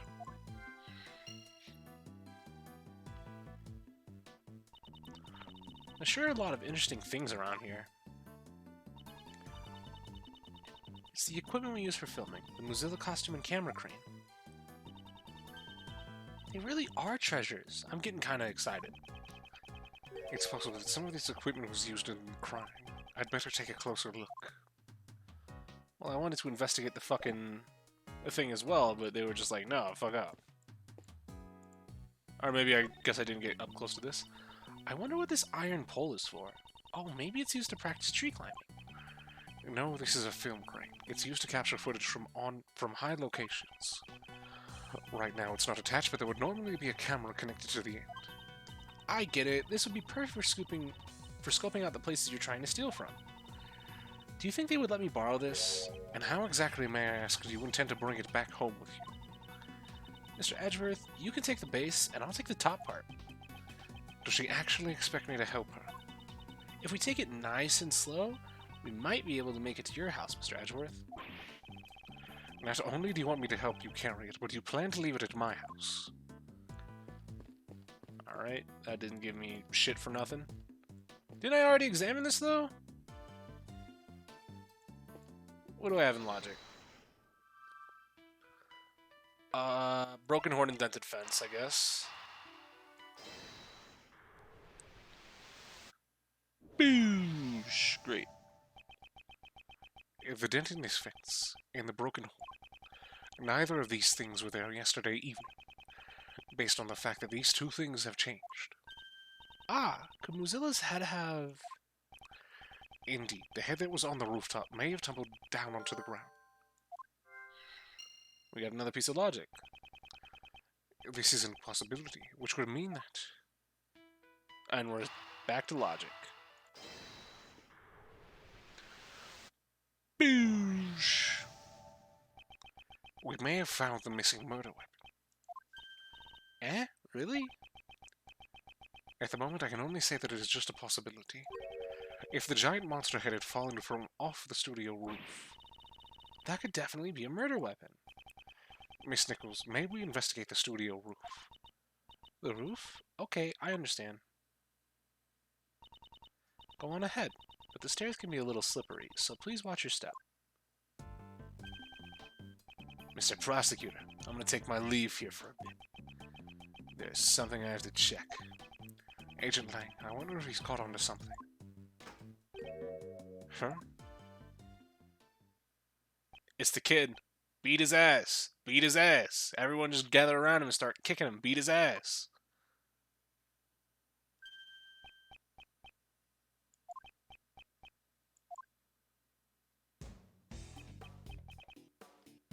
Beat his ass. Just beat his ass. Just start whooping him. Move it. What'd you say? Guess you're a brat with no manners. Dog. And you're an annoying old man. Quit your yapping already. I'm terribly sorry. Come on, John. Don't say his last name is... If you say his last name is Doe, I'm gonna do a backflip into a vat of acid. Jesus, don't say his name is John Doe. I'm gonna scream if you say his name is John Doe. Oh, what were you doing? Who's that? Someone from the police. Why'd you suddenly pick a fight with him? That sure was a tense standoff. He didn't budge an inch, even before Agent Lang. Allow me to introduce you. This is John Marsh. Okay. John Marsh. Okay, it's better, okay? His name is actually John. It's not just a fake John. He's the lead actor in our movie. The lead actor is this child. Hi, I'm Kay Faraday. Nice to meet you. And this is Prosecutor Miles Edgeworth. Prosecutor? His theme's alright. He's a pretty famous prosecutor, you know? But he's not wearing a prosecutor's badge. He's frightfully perceptive. I don't wear it normally either. Ah, yeah, don't go near the body, dickhead. Move. John, it's probably better if you didn't go over there. That's certainly not a sight a child should see. However, he is someone involved with the case. I'll need to speak with him later. Well, okay. So, let's go upstairs, finally. May we see the roof? Yes, of course. Go right ahead. Dog. So this is Mozilla. Huh? Somehow this doesn't feel quite right. See, this looks way cooler.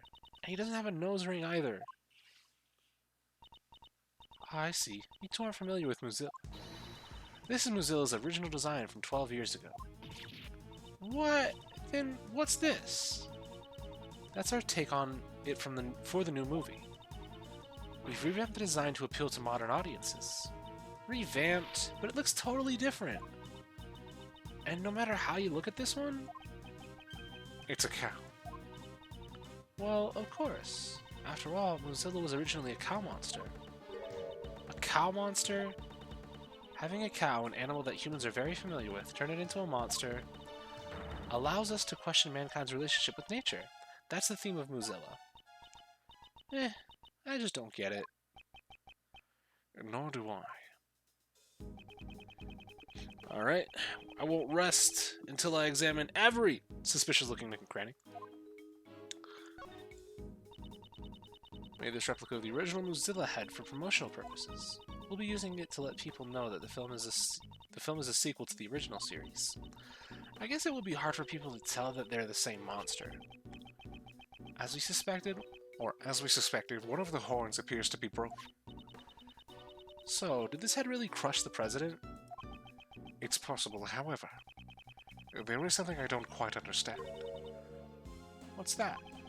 Miss Nichols, this head looks rather heavy. How do you transport it?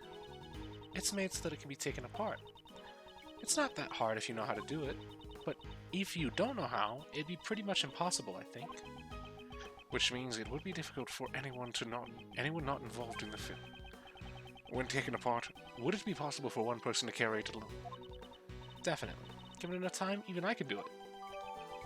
Alright. It's also on this fucking broken table for some reason? However, this faces... Mr. Edgeworth, I feel like I've seen this cow somewhere before. Indeed, I was just thinking the exact same thing. It was on board the President's plane, and in the storeroom of the black market auction. The President's stuffed toy. So, that was a doll of the original Mozilla. Could this really be just a coincidence? Well, I mean, one coincidence is fine, right? That's how the saying goes. Well, I guess it's not fine anymore because the doll is back in the fucking court record. So, there goes that theory. Alright. Let's look at this broken-ass table. Since he had a Mozilla doll with him, maybe the president was a big fan. And his love for Mozilla was so great that he tried picking up the head and got crushed. I doubt a normal person would have the strength to lift this up. Since he wasn't involved with the movie, he wouldn't have known how to take it apart.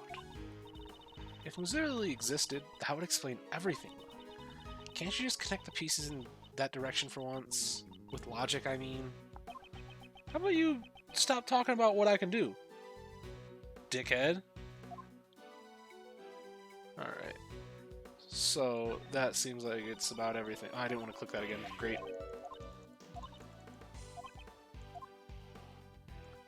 But is there anything else we can get, though? I don't think so.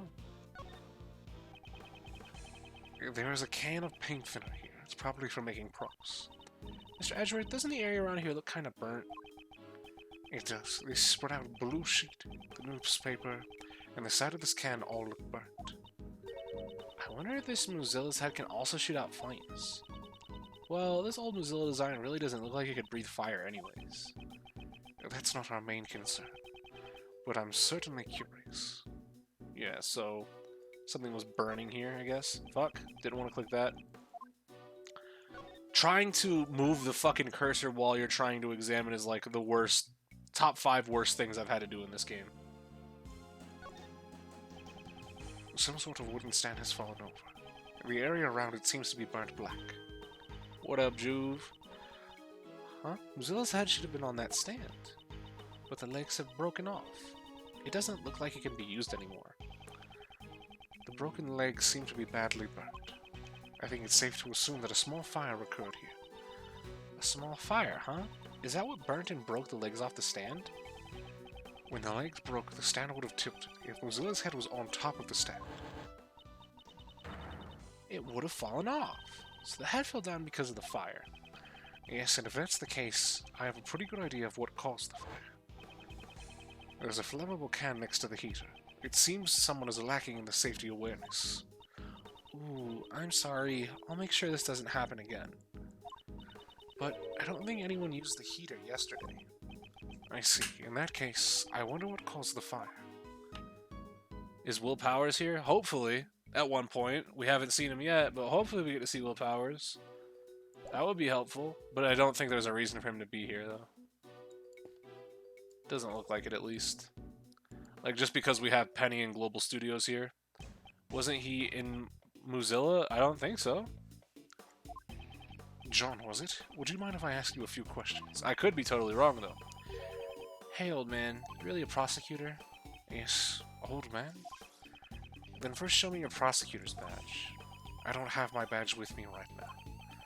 Then you can't prove you're a prosecutor, old man. Huh. This guy's a tough nut to crack, isn't he? Want me to give it a try? Yes, I'm counting on you, Kay. I'm not good with kids. Fuck them kids. John Marsh. So, John, you're an actor? Yeah, what about it? You're amazing. That's so cool. Not really. Good grief, at least that seems to have worked. About those horns. What about them? John's horns are specially made prosthetics. John plays a young boy who has a special connection with Mozilla. He can communicate with Mozilla using these horns. Right, John? Shut up. Stop blabbering about that stupid stuff. Oh, sorry. I think I'm beginning to see the kind of relationship these two have. But it must be amazing to star in a movie, and you're only in elementary school.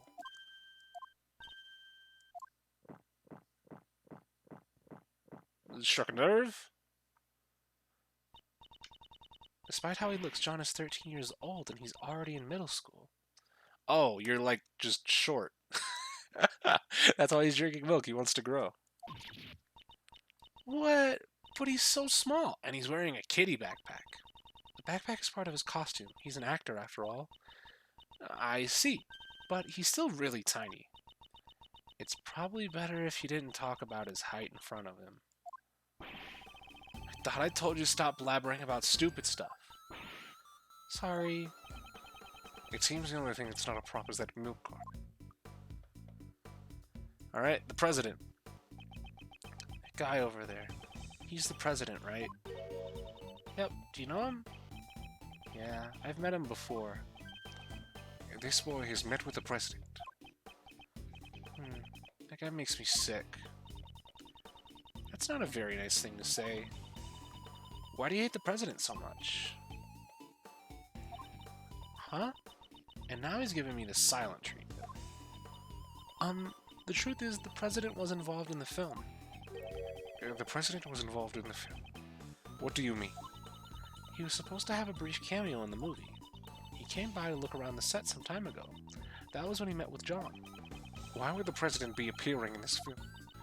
When we heard he was a fan of the original Mozilla series, so we made him an offer. We thought it would make great publicity, you see. He comes on the movie set like he's on some sightseeing tour. It's so annoying. John, you really shouldn't say stuff like that. It's not nice. Shut it. I guess he couldn't tolerate having an amateur appear in his film. Oh, right. Here. What's this? Oh, is this from yesterday? A photo? Yeah. Since it was developed, I brought it along with me. You can have it. I think it turned out quite nicely. So you brought it all the way here for me? Thank you so much. No, not really. I just happen to have it with me. Excuse me, but may I take a quick look at it? Oh, sure. Here you go. This was taken yesterday. Neither the hoofprints nor the body are in it. And the wall isn't dented. Somebody was in the Mozilla costume. Commemorative photo jotted down. Alright, that seems like it's about it. Alright.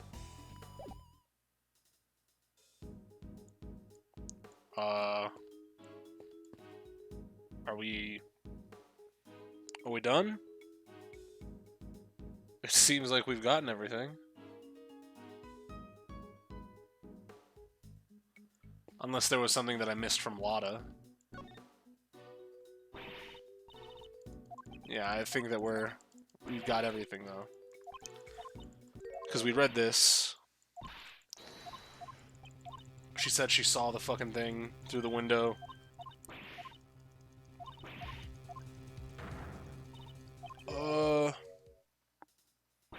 But yeah, that's it, right?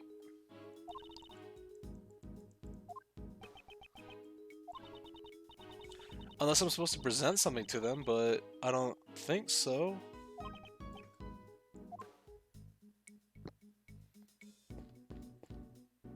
Am I dumb? What am I missing? Am I missing anything? I don't have any more logic.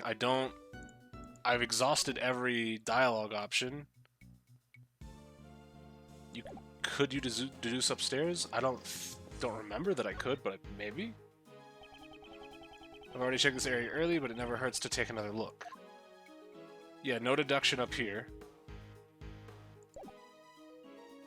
Unless I have another deduction on the body now. Okay. Oh, I guess maybe I didn't fucking examine everything then, right? But what else? Because I got the president, I got the horn, bottom left. What in specific? That's nothing. The actual footprint itself? There are broken pieces of concrete scattered all around the president. Yes, they were probably scattered about when the ground got damaged. And that must have been when Monster's foot went thud. If the culprit was actually a monster. It kinda looks like a hoof, the way it's split in two like that. Yep, it definitely looks like a monster's footprint to me. And there's even 3 of them, Mr. Edgeworth. There are no such thing as monsters. Do you honestly believe they exist? No, not really, but wouldn't it be cool if they did exist? We're searching for the truth, okay? Not what is cool. Fuck off. And with that, this portion of the investigation seems to be finished. So the murder weapon really is. Yes, as it stands now, the possibility that it was the monster head is quite high. So he ended up being squashed by a falling head, huh? Huh? You brought niggas.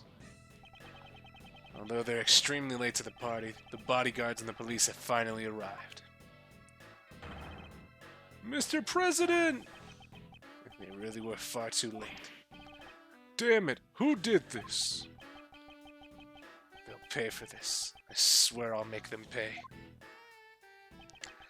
But you know, this much is enough to put me at ease. The person who did this to Wong, I've already got my eye on a suspect. What? What do you mean? Yeah, actually, who you got?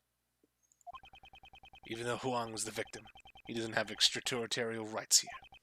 Your country's police have the right to investigate. However, I've already spoken with them.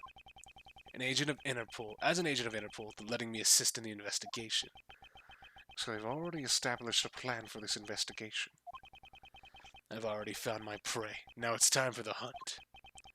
Take a look at this. It's a printout from a security camera on the Grand Tower rooftop. Oh. Huh.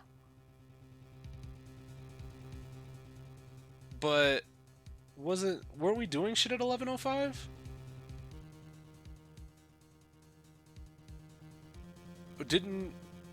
Wasn't this when we got sent to the detention center?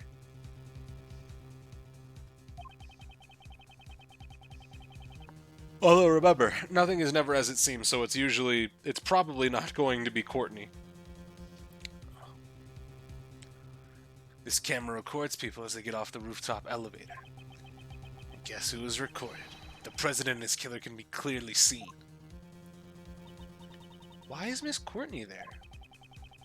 So he's saying Judge Courtney is the murderer. Yep. Don't know about that one. Unless there was some reason why she couldn't fucking prosecute him in this court, and his extraterritorial rights actually prevented him from being, you know, hunted down by the goddess of law or some shit. Could she, who hates crime more than anyone, have? Alright. No, no, no.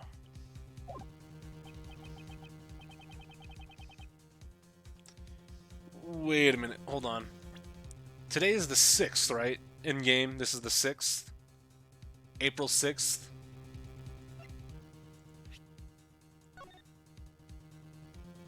This is 2 days ago.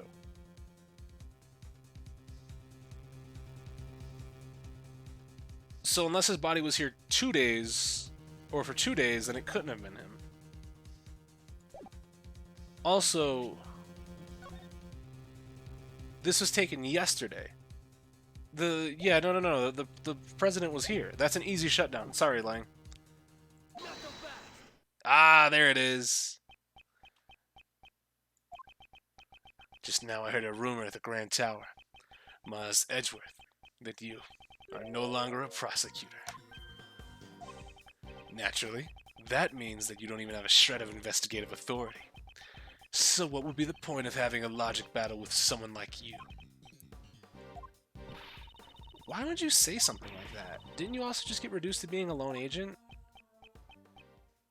Didn't I also help you solve the crime and fix your country's economy? How about you show me some damn respect, Lang? Hey, answer me this. Even though you've lost your position as a prosecutor, why are you still sticking your neck into this case? Why do I still continue to investigate? For the truth. Tell him. Agent Lang, why are you pursuing the criminal who murdered the president? Because you're an Interpol agent.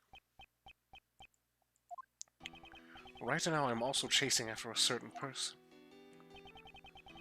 Someone in the shadows who was behind the murder at the Grand Tower yesterday. Someone who placed Kay in grave danger. Even now, they are lurking somewhere, laughing at us. We will uncover the truth and bring them to justice. And a title such as Prosecutor has nothing to do with it. As long as the truth remains hidden, I will continue to seek out that truth, for that is a part of my creed. You can respect that, right?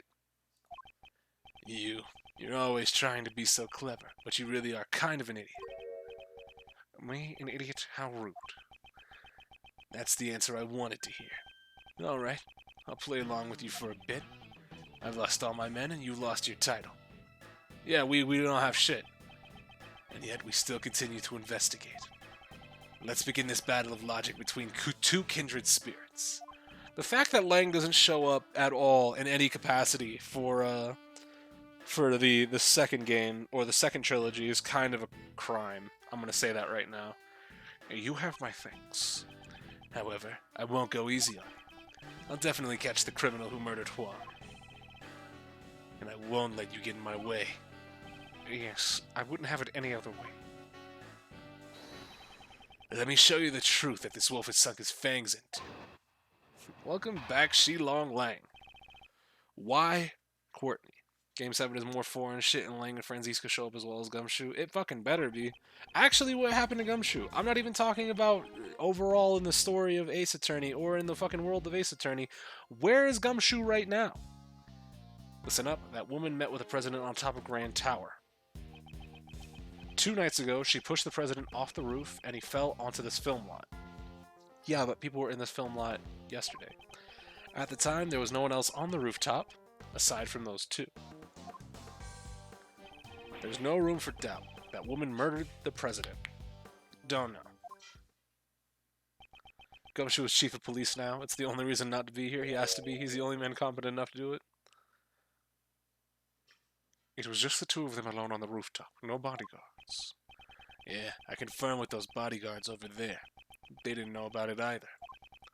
Guess he managed to give them the slip.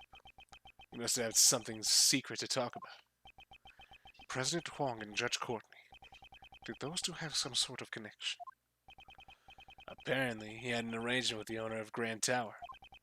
He requested the entrance to the viewing platform be restricted so that they could be alone. Got a dip. Good luck with the case. Thanks you very much. Katie will probably... I don't know how far we're going to get, but we're going to be wrapping up shortly. I don't know. We'll probably finish this part and the next part. I have no idea how many parts this case is, but we'll at least get this and the next part done, given time. Given the next part isn't, like, stupid long. It's not like an owner could turn down a request from a president. Does that mean the last person to see the president was... Exactly. Courtney, you mean. It's gotta be her. Agent Lang's reasoning is certainly sound. However, he has overlooked one major thing. And that's where I must strike. Why Courtney? Listen up, that woman went with the president on top of Grand Tower. 2 nights ago, she pushed the president off the roof and he fell onto this film lot. Except, yesterday, he was seen dancing and shucking and jiving around this fucking set. Shake. She Long Lang. For the Interpol agent with the highest arrest rate to have fallen so low. What'd you say? This is a commemorative photo taken by the staff at Global Studios. Everyone's got such great smiles. Well, except for John. This photo was taken yesterday. What? If Judge Courtney had murdered the president 2 days ago, then his body should have been there when this photo was taken. Oh. Perhaps you should have listened a bit more carefully to those involved in the case. Questioning witnesses is one of the basic fundamentals of an investigation, is it not? I've captured Mr. Edgeworth's great smile. You really do look most alive when you're cornering your opponent. Just as I expected. It's been a while since I felt like this. Agent Lang, haven't you been a little hasty in your reasoning? I don't need your advice. Lang Z says, the wrath of a wolf lasts 100 years. My anger towards the woman who killed the president cannot be suppressed. I too wish to capture the culprit. However, there is no doubt that the body appeared here last night. Therefore, the president could not have fallen to his death. Yeah, he was crushed by the monster head. The crime occurred here at the film lot, not on the rooftop of the Grand Tower. So, that's what you think. Still, I don't intend to stray from my logic either. However, he could not have fallen to his death 2 nights ago. This photo proves that. Is that so? Think about it this way. 2 nights ago, Courtney pushed the president off the roof and killed him. Afterwards, she snuck into the film lot to hide the body. In here? Wouldn't it be easy to hide a body in a costume behind all this equipment? Then all she had to do last night was retrieve the body. Once we search this area, we'll know where she hid the body. Unfortunately, there is no need for a search. What'd you say? This piece of evidence proves that Judge Courtney could not have hidden the body. The fucking lock. She couldn't get in. All the entrances to the film lot were locked. The chain on the back entrance was only cut last night. What? Therefore, Judge Courtney could not have entered the film lot 2 nights ago. The president could only have fallen 2 nights ago. Why are you so insistent on that crime that occurred? Insistent that the crime occurred 2 days ago? Why? Because there's still more to the security camera footage. Okay, how about you just show me? Why Courtney, Part 2. Photo was recorded 10 and 20 minutes after the president went up to the roof with that woman. That woman, she came back down the elevator alone. After that, there was no sign of the president getting on the elevator at all. There's no other way for the president to get down without using the elevator. Is there? Well, you see about that. You don't know about the fucking storeroom, do you? Besides getting pushed off the roof by that woman, that is. The president never came down from the rooftop. That's right. The security camera is always watching the entrance of the elevator. It was specifically set up to record anyone who entered or exited the rooftop. Essentially, the camera created a locked room, one which the president vanished from. A locked room, I see. This is quite an unfavorable piece of evidence for Judge Courtney. Security camera photo updated.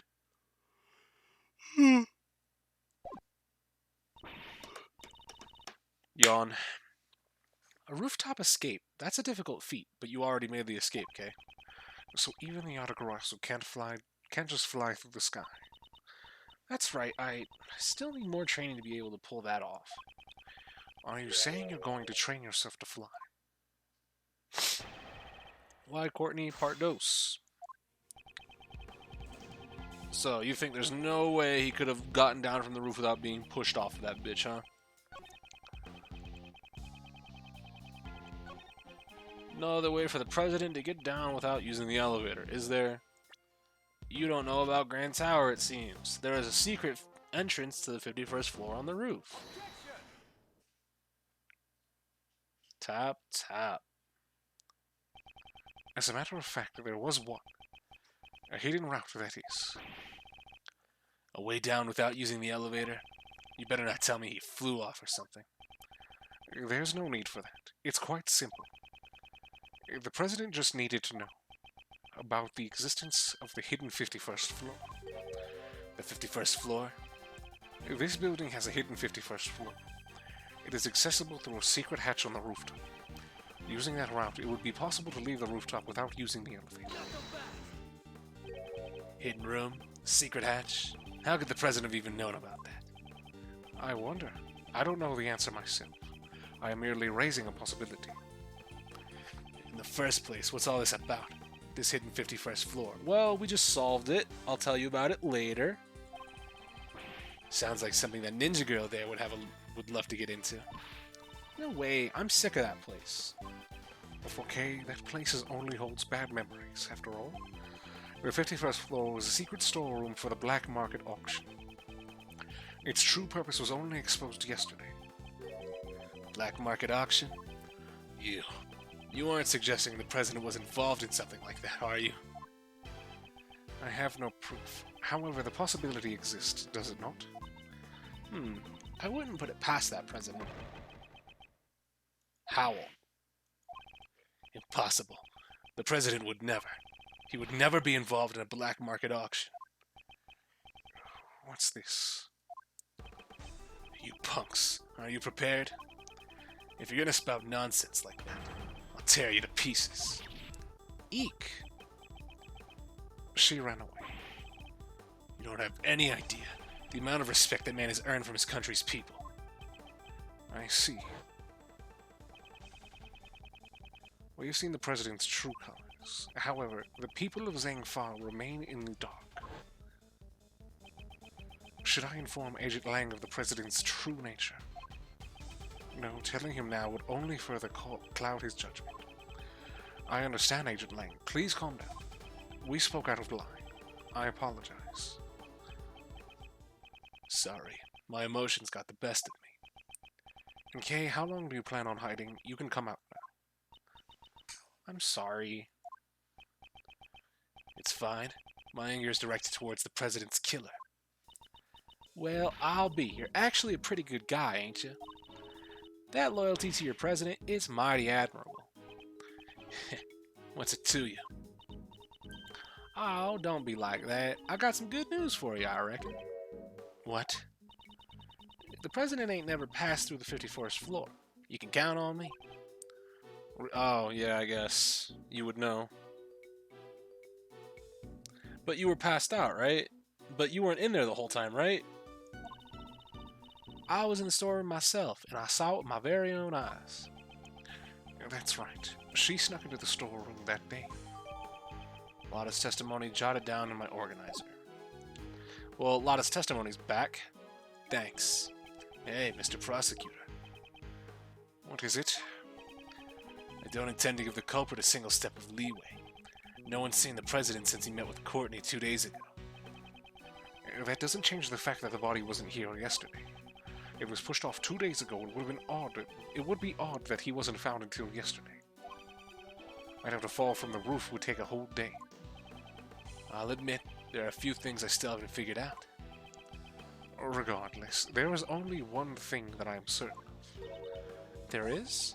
What exactly occurred here last night? I'm certain we'll have to look into that in order to uncover the truth.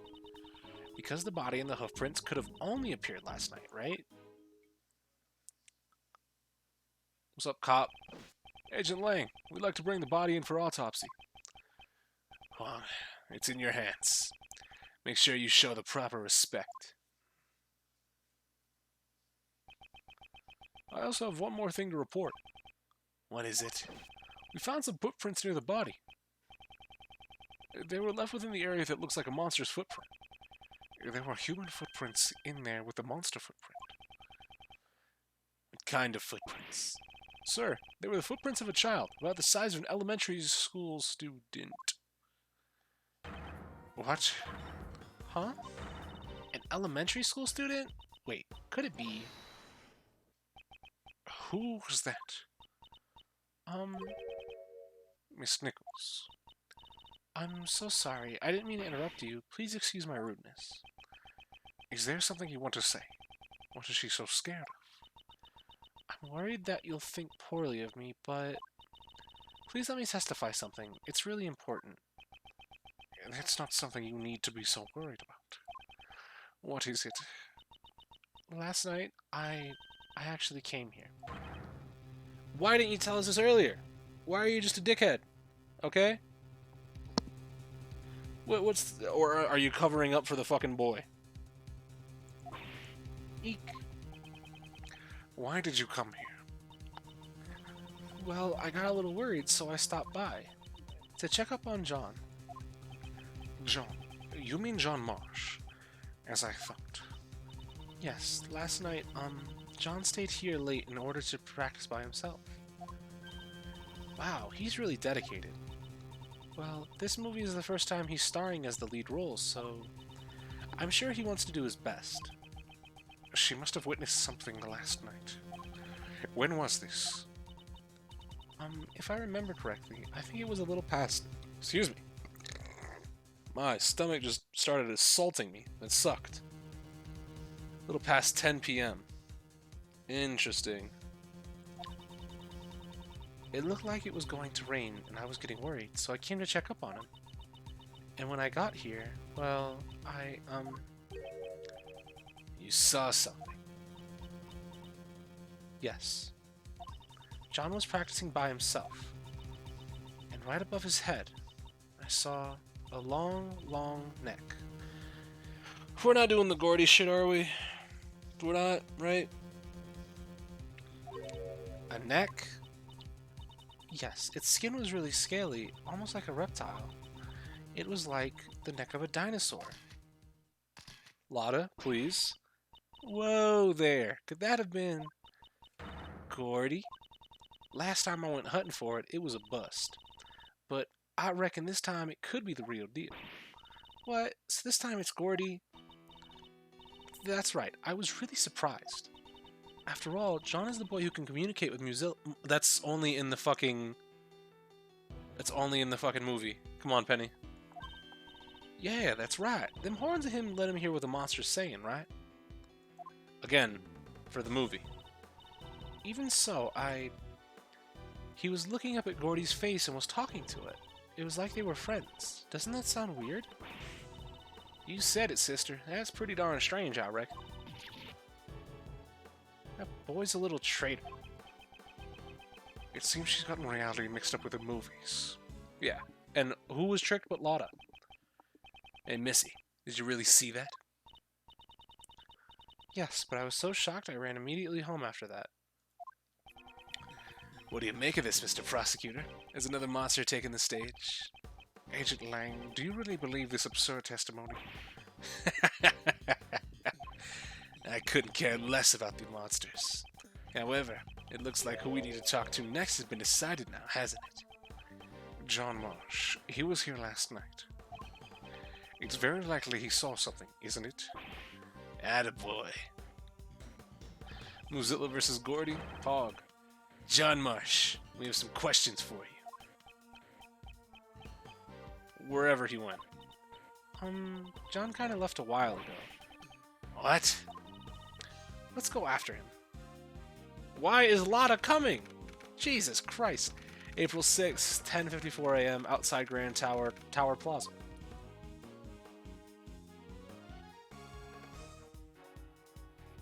Alright, Chris, tell me. Uh-oh. Where'd he run off to? You fucking Rio Ranger? Nah, not Rio. Nah. Sue Miley can get the work, though. He might have just gone back home. That's right. I mean, it doesn't look like they're gonna get any filming done today. Or he may have run away. Aren't you just overthinking things? Did he miss the cameo? What cameo? What cameo did I miss? Mario, no! What are you talking about? He's still a child. I can't imagine that he could have murdered the president by himself. Who said he was alone? Maybe that monster helped him. There's a genius cameo? What do you mean? Alternatively, if you can get a link, I'll check it out. If boy can summon a monster to his aid, right? Very funny. I'm not saying that kid's definitely the culprit. But right now, he's the most prominent witness we have. So we'll need to find that brat.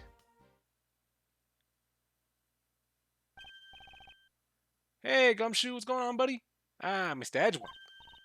Gummy. Aye. Where's he going? Gumshoe.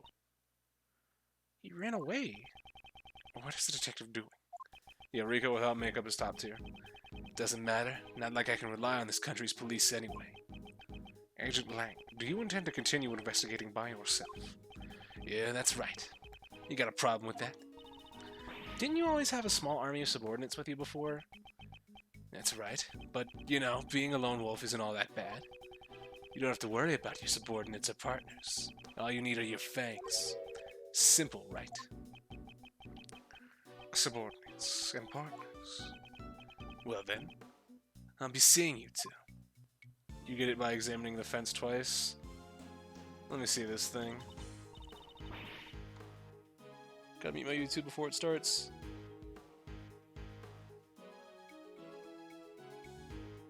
Everyday run-of-the-mill buildings.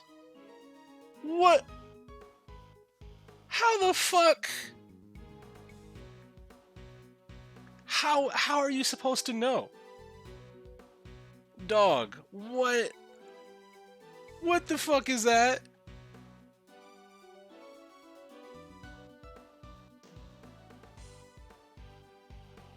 How were you able to ever understand that one?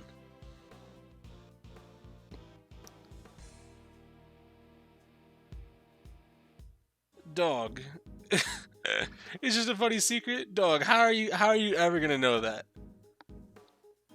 That's just crazy. That's actually kind of wild.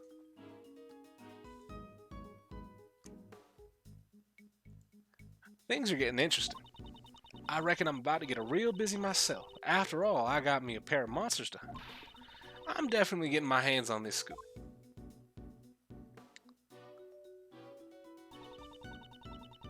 Things have gotten pretty crazy, haven't they? Indeed, there's the footprints of Mozilla, and now the shadow of Gordy. It's almost exactly like the movie. How about we go monster hunting too? Well, isn't that...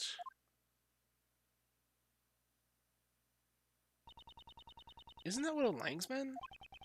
He's one of Agent Lang's subordinates. We met him during another case. A comment says that Phoenix is 2 weeks before his disbarment. Wow. That's a little bit fucked. Excuse me. Oh, Prosecutor Edgeworth. It's been a while. Shouldn't you be following Mr. Lang? Agent Lang, Shifu is no longer my boss. What exactly happened? This is March and that trial was April. Okay. Well, no, isn't this April? This is April, right? This is April 6th. Do you remember the incident from 1 month ago? The Yatagarasu incident? We had been involved with. Agent Lang made a major mistake back then. He almost aided and abetted a dangerous criminal. Certainly, it had come quite close to that at the time. Shifu took responsibility for what happened, and our team was disbanded. Disbanded? So that's what Agent Lang was talking about when he said, Jesus Christ.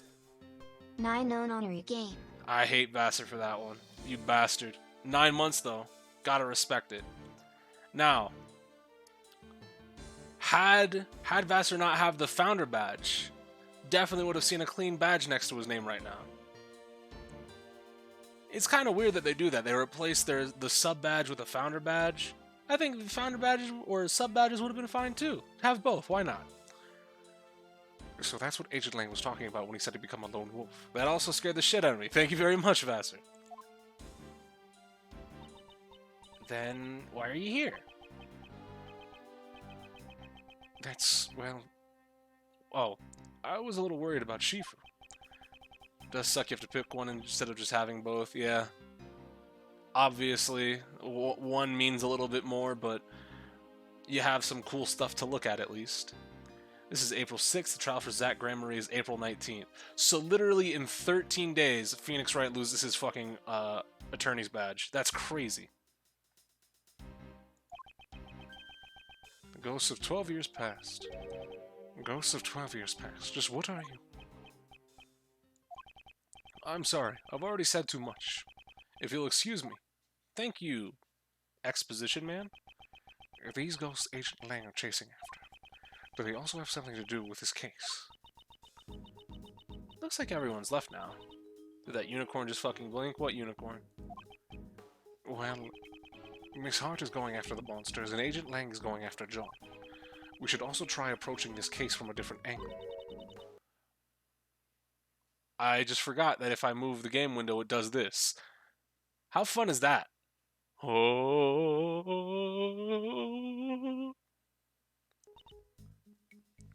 What angle would that be, Kurt? We should listen to what Judge Courtney has to say. Ah, that's right. If I'm not mistaken, Miss Courtney is... Yeah, where were you going? Yeah, Patricia Rowland's case. So did you get the fucking people that you needed for that? She said that she had a trial coming up. Indeed. Let's head to the courthouse as well. Okay. So what did I miss at this case? This case just started. We finished up case 4. Oh, well, and it looks like we're moving into the second part of this case. But we finished up episode 4 prior to this. But we walked out of the building, heard the scream, saw the president, investigated, and now we're here. No, I have never shit myself so bad that I need to take an immediate shower. Never, not once. Oh, it looks like Franziska and Raymond. April 6th, 11:23 a.m., District Court, courtroom number 3. Yep.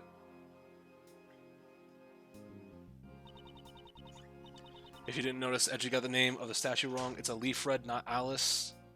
Oh, I didn't even remember that. But yeah, well, at least he got the most important part correct. Court is now in session. Is the defense ready? Of course, Your Honor. We can begin whenever you want. The prosecution has been ready from the start, Your Honor. Also, interesting to note that prosecution is on the left-hand side and defense is on the right-hand side now. Jill Crane, the attorney in charge of the defense, had passed on from this one. Furthermore, Sebastian DeBest, the prosecutor in charge, has disappeared. And so Franziska and Mr. Shields have taken over their duties. Before we begin, I would like to apologize for the delay of today's trial. As the crime took place in the prison, a place where justice is normally administered, and the defendant was the warden of the prison, further exacerbating of the situation. Additional time was specially arranged to investigate and prepare for the trial. The prosecutor in charge, the PIC if you will, I hate that. In addition, the defense attorney in charge of the case, Jill Crane, had recently passed away. Due to these circumstances, the trial was further delayed. Mr. Shields, Miss Von Karma, at this time I'd like to give you my gratitude for taking up this responsibility on short notice. I guess this is the last job Courtney Pie's friend left behind for us, huh? Well, Uncle Ray's more than happy to help out. Although, having said that, I only had enough time to skim through the case files. Are you okay on your end, Franny Pie? What kind of prosecutor abandons his own case and vanishes without a trace? I won't allow any more delays in this trial while we wait for that foolish man to return. I have received the evidence just now. There should be no problem continuing the trial. You have my thanks. And with that, I hereby call the defendant, Patricia Rowland, to the stand. Y'all let her bring these animals up into the courtroom. Welcome back, though, Patricia. Now then, will the prosecution give us their opening statement? Very well, Your Honor. The defendant... Oh. Please wait, Your Honor. What is it? Well, there's something I'd like you to fill me in on. Just what exactly am I doing in a place like this? Then perhaps you would do well to listen to the opening statement. So if I listen to it, I'll get it, huh? Okay then, let's hear it. That was the plan from the start. Now, if you would kindly shut up and listen. The incident occurred in the detention center and the prison warden Rowland is in charge of. The victim is Horace Knightley, who is being held in the detention center. The prosecution is certain that this woman here is the culprit. This knife, the murder weapon, is the decisive evidence. Huh? Miss Von Karma, is something wrong? That's impossible. This evidence is... What's wrong with the evidence, Franny Pie? The evidence? The knife's gone. The chisel with Dogan's bell attached to it is missing too. What?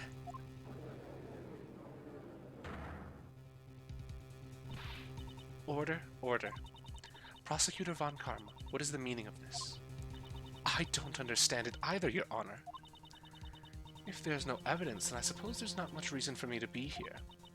Some prosecutor can't even hold on to one little piece of evidence. What a dunce. Yo, you better... you better watch your mouth. I only received everything that the previous prosecutor had gathered. Ah. It appears the culprit is that pampered prosecutor, the boy Blunder. The boy Blunder, Jesus Christ. Hey, Courtney Pie. What is it? Your Honor, considering our predicament, let's say we postpone the trial until later. The defense's proposal is overruled. Courtney Pie. I know, right? It'd be troubling for me if this trial were to be delayed any further. I just want everyone to know that I'm innocent, as soon as possible. Innocent? I've had more than enough of your foolish... And besides, you don't have any evidence, right? I recall a certain saying, in court, evidence is everything. Wasn't it? Since there's no evidence, that would make me innocent. Isn't that right, Your Honor? That is correct.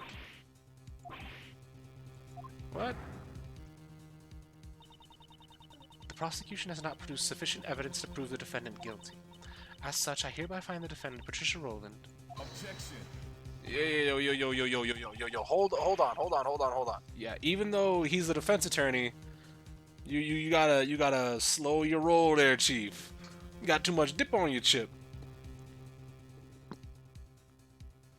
Just calm down. All yours is Courtney Pie. You just can't declare her innocent all of a sudden. Is something the matter? For the defense to object to a not guilty verdict? Well, I mean, even you must know that the warden over there is guilty, right? You were there with us when we found the murder weapon. Mr. Shields, a judge must remain impartial when handing down a verdict. That is why I cannot allow myself to get caught up in my own personal feelings. The person who was present when the murder weapon was discovered, and the judge sitting before you now, are two completely different people. You're kidding, right? I can only hand down a verdict based on the evidence that was presented. There is evidence. It's just, well, it's not here right now, but a few minutes, that's all I need. I'll find the evidence and return it to the court, without fail. The prosecution requests a brief recess, Your Honor. The defense would also like a recess, Your Honor. Courtney Pie, please. I understand. I shall grant you your request. Well, Justine, darling, aren't you wishy-washy today? The court will now adjourn for a 15-minute recess, during which the prosecution and the defense shall prepare for the resumption of the trial. Understood, Your Honor. Whew, that was a close one. Court is now adjourned. So what's the play here? Oh, we're back in the fucking lobby. Yeah. Let's go. Legally speaking, she's right. Of course, you have to be impartial in your judgment. If you have bias, then you get taken off the case. April 16th, 11:30, 8 a.m., District Court, 3rd floor, lobby. Did we find it together, the evidence? Yes, we certainly did.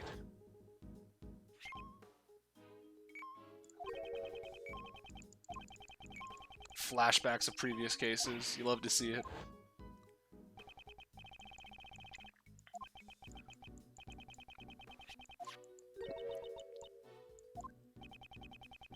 So when I said in the beginning that we are probably going to have to go back to we're going to revisit the first case, it's a lie. It seems like we're revisiting all of our cases.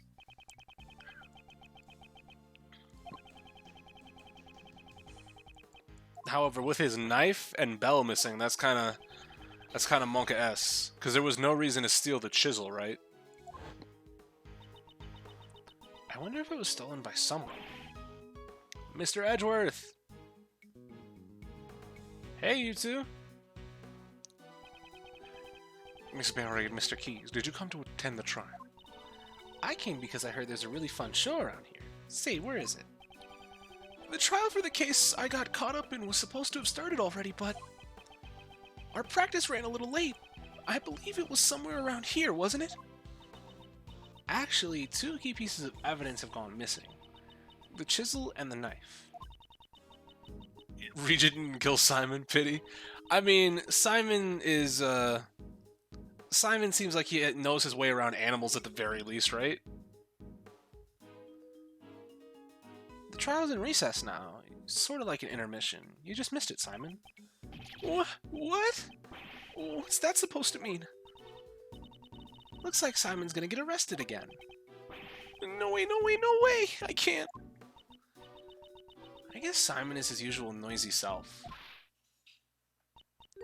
Huh? To think that I would be humiliated like this. And here comes another noisy individual. Now, Franny Pie. Let's just take a moment and calm down a bit. Maybe you could put that whip of yours away, huh? What do you say? That foolish prosecutor, when I get my hands on him, my whip is going to give him a thrashing of a lifetime. God, I wish that was me. Raymond getting the fuck out of there. Miles, why don't you try talking to her? Good grief. On that note, I guess I should probably hear what she has to say. Okay, I don't know why she walked towards me. We didn't instantly start talking.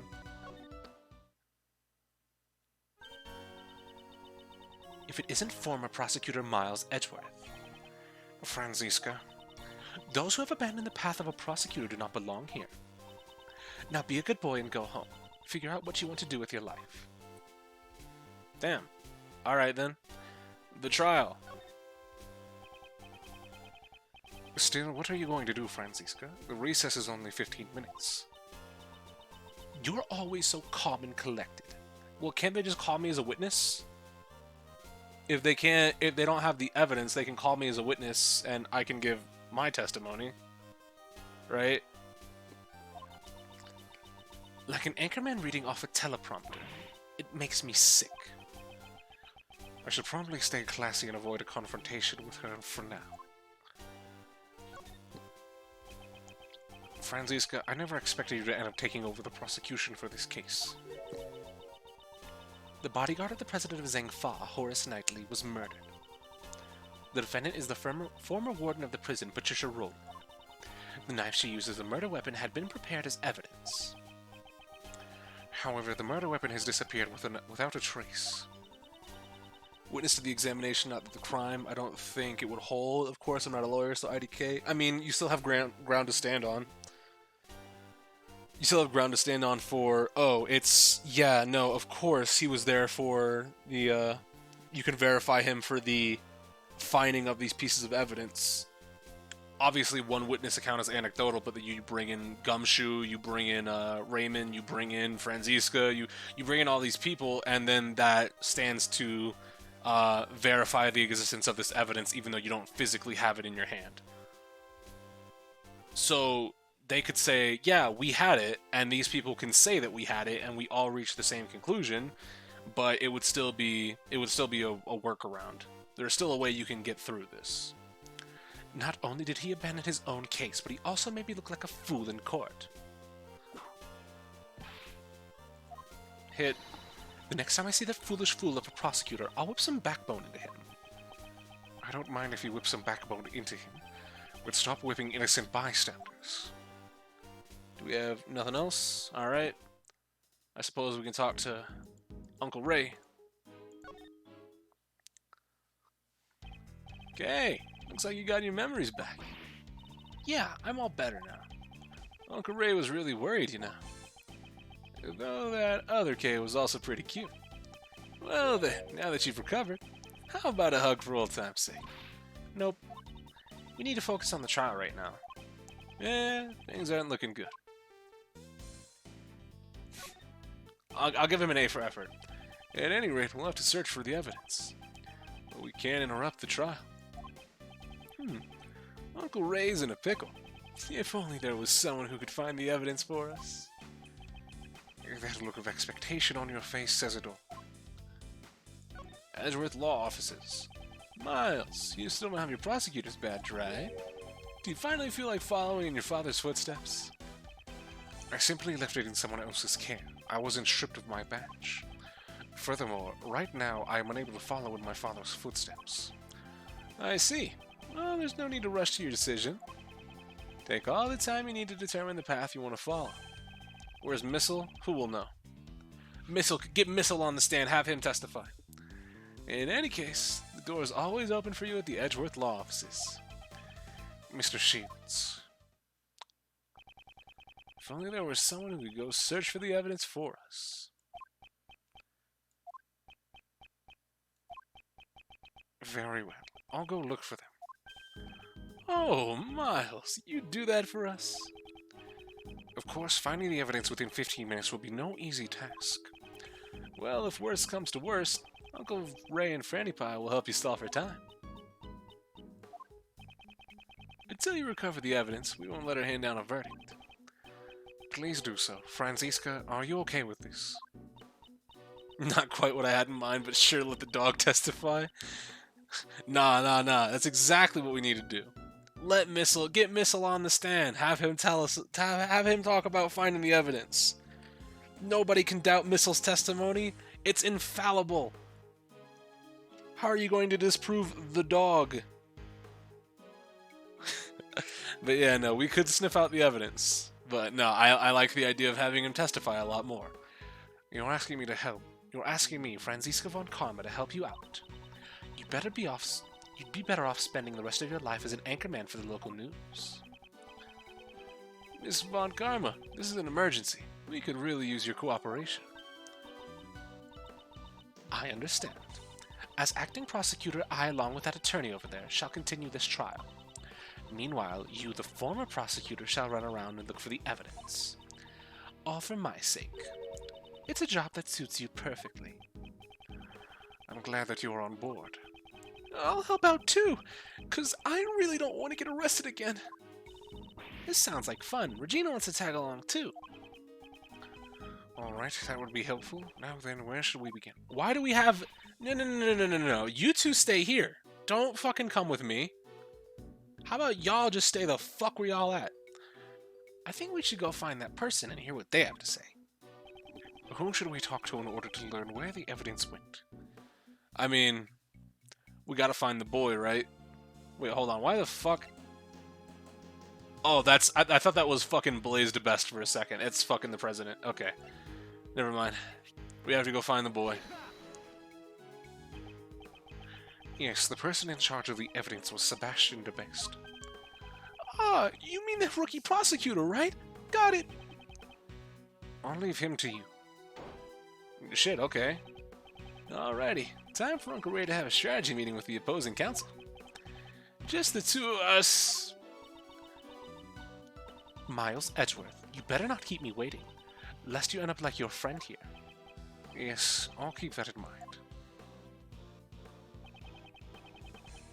Franny Pie, wait for me! Now then, let's go help look for Sebastian as well. Hey, Courtney. Wait, what? How'd you come out of that door? What did? Why did they come out of the other doors? But why'd you go? Okay, no, because off to the left the defendant lobbies are, right? And I guess that's the courtroom itself. Judge Courtney. If it isn't Prosecutor Edgeworth, I hope that all is well. All is not well. Just what was going on in that trial earlier? Okay, there's no need for that.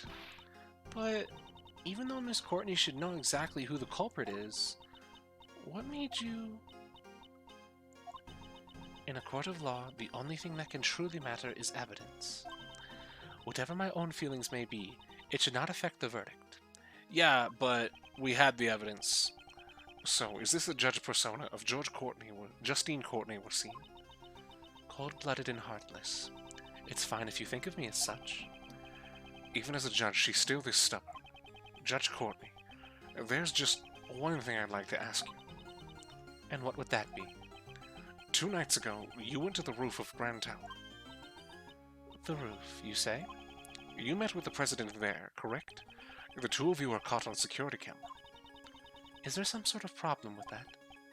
Today, the president's body was discovered very close to the Grand Tower. That's... You understand now, don't you? You're a suspect. What happened between you and the president, up on the roof? Nothing. We merely spoke for a few minutes. Once our business was done, I headed straight home. I took the elevator back down alone. Indeed, that was shown on the security camera footage as well. What exactly did you and the president talk about? That I cannot say. I see. However, I cannot afford to let up just yet. That being the case, I guess my only remaining option is to use that. She's definitely hiding something. Is it chess time? And I'm going to draw it out of her. Tap, tap. Chess! Yeah! 2 nights ago, Judge Courtney met with President Huang. Ooh, varying pieces. It is true that I spoke with President Huang on the roof of the Grand Tower. However, we only discussed business. There is no need to tell you what was said. Just like in the trial earlier, she won't reveal her personal feelings easily.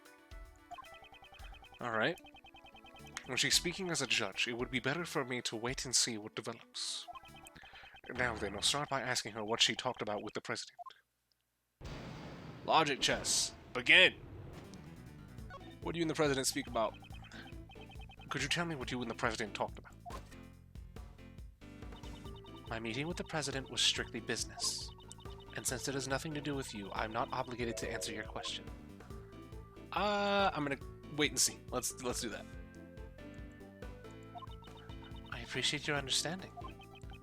Even so, you are certainly a very busy person, aren't you? You're a member of the PIC and a judge as well. You even assist with the investigations. I am simply fulfilling the professional duties that have been assigned to me. Was your meeting with the president also on one of the duties assigned to you as a judge? Yes, of course it was. I am one who lives for the law. I would never act outside my professional duties. Yeah, but you kinda just swung hard left and gave us the alley-oop toss against Blaze the Best, so what about that? Didn't you help me out this morning, quite literally? This morning, you returned Kay's promise notebook to me. I don't believe that all of your actions are simply done for the sake of your duties. Damn, alright. Night gone. It's true. It seems I still retain some immature qualities. I wouldn't call it immature. It was your own personal kindness. Weren't you also distressed when you found out the president had passed away? Yes, it is very unfortunate. Why did he have to die? It seems he was crushed by the head of a monster called Mighty Mozilla. Excuse me, you see, Mozilla is... Is that true? You mean the president died at the temporary Mozilla film lot? Yes, that's right. I'm surprised that you know about Mozilla. Yes. I had heard about it from Sebastian. He told me that the movie was being filmed near the Grand Tower. She seems awfully shaken up about that. And I'm also curious about Sebastian, who went missing along with the evidence. She said she wouldn't talk about the president. She's a fan, clearly. Yeah, of course. Big yawn. Might be able to get her to reveal her secret through another line of questioning. She is flustered beyond normal. There must be some reason behind it. Where's the prosecutor at? Franziska may have taken over in the prosecution in Sebastian's place, however. As long as he still possesses some of the evidence, the trial cannot proceed. I intend to carry out a fair trial. If the prosecution is unable to present evidence, the defendant must be declared not guilty. Let's just wait on that one. I am a judge. I cannot allow my own personal feelings to get in the way. So you're saying you're not the least bit worried about Sebastian's whereabouts? Of course, I am. I am worried about Sebastian as well, but... As well? Who else are you worried about? You're worried about Sebastian as well? Wouldn't that mean that there was someone else you're worried about?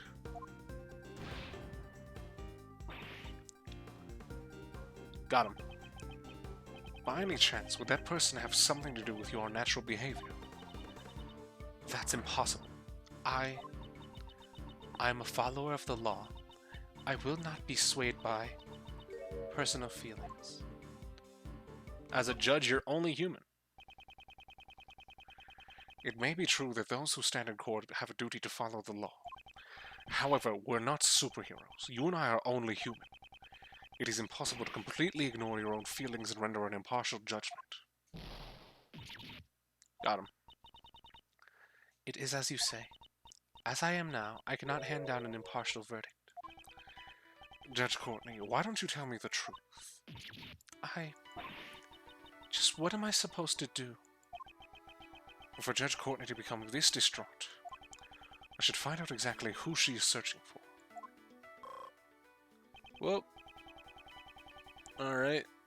So, distraught Courtney hurts to look at. I mean, seeing her usually so calm and composed, I see it. Yeah. Up until now, she's been wearing the mask of a judge. This time I should be able to draw out her true feelings. Are you looking for the best? Is the person you're searching for Sebastian by any chance? When Sebastian learned of his father's true colors, he went into hiding of his own free will. What up, Zach? I'm worried about him, but this may be a trial he needs to overcome on his own. Wait and see. Since he went into hiding of his own accord, he could return whenever he wanted to. Could it be that the person you're searching for is unable to return under their own power? In regards to that, my lips are sealed. I am unable to talk about it right now. Did you tie him up and stuff him in like a fucking trunk or something? When I think about what might happen to that child if I talked. Or... Okay. So... that child, right? Could it be that him and John are off somewhere?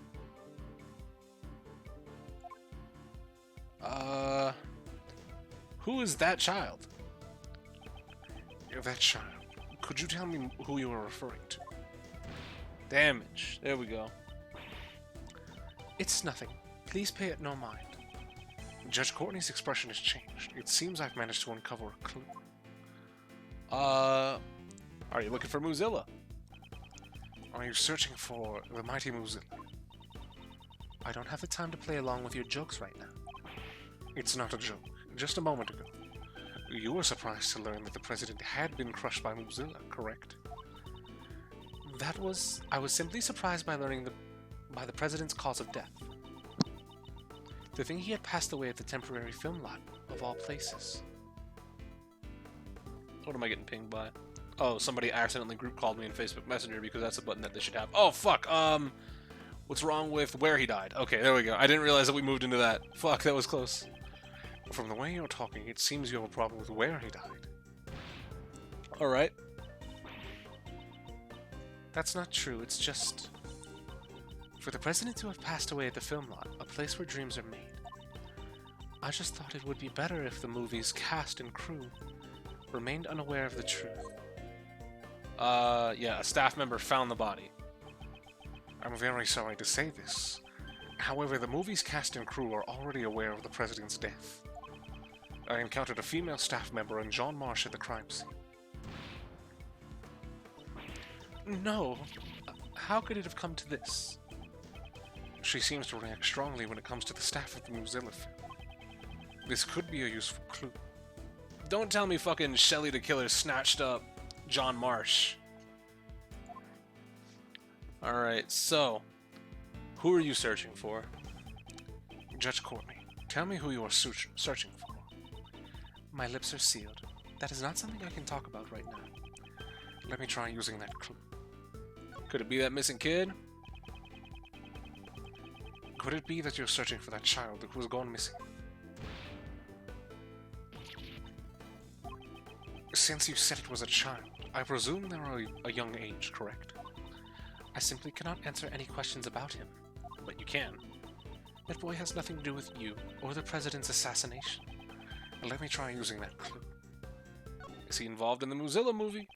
Earlier, when Muzilla was brought up, it seemed to be a sensitive topic for you. Is that child you spoke of involved with the Muzilla movie? Got him, GG's. How do you know that? Didn't I just say I met him? You're usually so calm, yet you seem rather distraught right now. Please tell me, who is that child? I understand. If you come to know this much, I shall prepare myself for the worst. The child I'm searching for is a boy by the name of John Marsh. John, why do you want to know his whereabouts? Well, that much I simply cannot say. Judge Courtney, didn't you say you were prepared for the worst? Kinda, yeah. To your effective words, you were ready. Even if you don't intend to talk, I am determined to expose the truth. That is my resolve. Glad we got all that fucking shit back. Because I was not paying attention in the slightest when I went to go clear that fucking Facebook notification. That shit came up and I was like, oh wait, whoa, hey, hold on there. I must get her to tell me the reason. Are you a fan of his? Could it be that you are a fan of John Marsh? Yes, that's right. I am a fan of John Marsh, the famous child actor who has been called a prodigy. Let's just wait. Might slip up here. What you got? I knew his movie was being filmed in front of the Grand Tower, so the temporary film lot had been on my mind. I see. I suppose a fan would be curious about that. Did you know that John was at the temporary film lot? Yes, of course I did. He said they would be filming there all day today, and yet... Did you hear that from him? It almost sounds as if John himself told you personally. Got him. It's about time to just bust ass. I doubt he would give his schedule to a mere fan. That's true, isn't it? Please don't pay any mind to that statement. She made another slip of the tongue. She must be really worried about John. So, she has spoken with John. This could be a useful clue. So, are you acquainted with him in any way? Are you acquainted with John by any chance? He is a famous movie star. I doubt there is anyone who doesn't know who he is. I actually hadn't heard of him until I met with him today. That just proves you have much to learn. I wonder how she has not learned to not, or how has she not learned to not hide stuff from Edgeworth by now? I wish I could tell you. I wonder how anybody, like, you look at fucking Apollo Justice, who is able to determine if you are lying by slight muscle twitches, and is like, yeah, I'm gonna lie to that guy. Phoenix Wright, who has the power to fucking deduce everything that you're saying is a lie because he can see fucking red and gold locks appear over your heart. Yeah, let's try to lie to that guy or hide stuff from that guy. And then you have Miles Edgeworth, the guy who will just berate you with questions until you end up slipping up, and it's like, well, I'm gonna try to hide stuff from that guy. That just proves you have much to learn. Allow me to give you a lesson. I know everything about him. Let's just hold off on that. My apologies. I seem to have lost my composure. You tend to lose your calm whenever the conversation turns to John, don't you? In any case, while I may know everything about John, it is a one-sided relationship. Let me try using that clue. You must have spoken with him. I understand you're worried about him, but aren't you a bit too flustered? You told me earlier that you had spoken with John. Doesn't that prove you are indeed acquainted with him?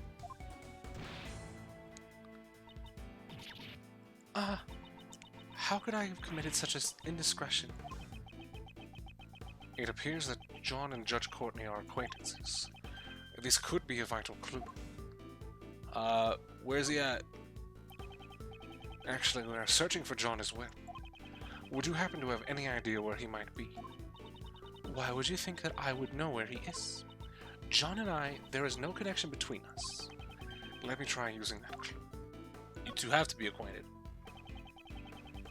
I don't know what kind of relationship you have with John, but at the very least, the two of you must be acquaintances. Alright, some nice queen-on-queen action. Bam! Oh, I thought I was going to take it out. Judge Courtney, won't you allow us to help you in your search for him? Help? No, that won't be allowed. Who won't allow it? The so-called goddess of law. The person who knows where that child is. Kidnapper. Tap, tap. I see. I finally connected the pieces of the puzzle.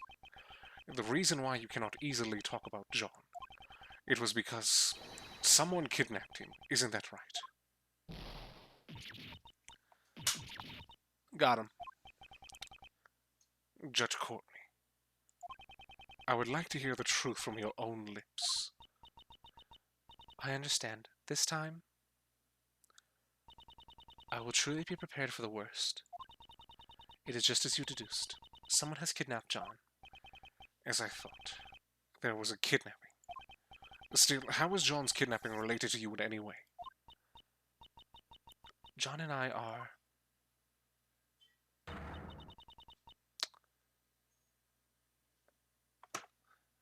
Why? Why? Why? Why? What is this about? What? I wasn't able to learn much about this conversation she had with the president, but I have learned of John's kidnapping.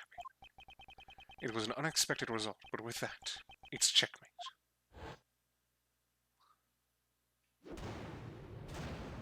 Impacts so hard. Isn't she like 26? That might be cap. 26, yep. So, is that true? Are we getting lied to? Oh, I have a notification on YouTube. Is it for the ads for the fucking copyright takedown? So, you definitely have some explaining to do, 100%, right? That's your kid, huh? Sure, I believe that. But we're saying that Phoenix was a father at 26, no judgy the judgy. I mean, Phoenix's child was not his child, if we're going to take it that far, at least. Right? So there's a little bit that you can be like, yeah, no, of course, Phoenix adopted a child. That was already a little bit old, right? But nah, definitely not his mom's. I don't take that. So we can go adoptive mother, but not actual mother, right? So there's gonna be a little bit of a explaining you gotta do. John is Mr. Courtney's son? No way. I mean, he's already so big for him to be your. Yes, John is indeed my son. Yeah, because the boy is 13. So, Starsman, you getting down with that? Pregnant teenagers? That's what you're down with? Should have known. John is indeed my son. Please look at this.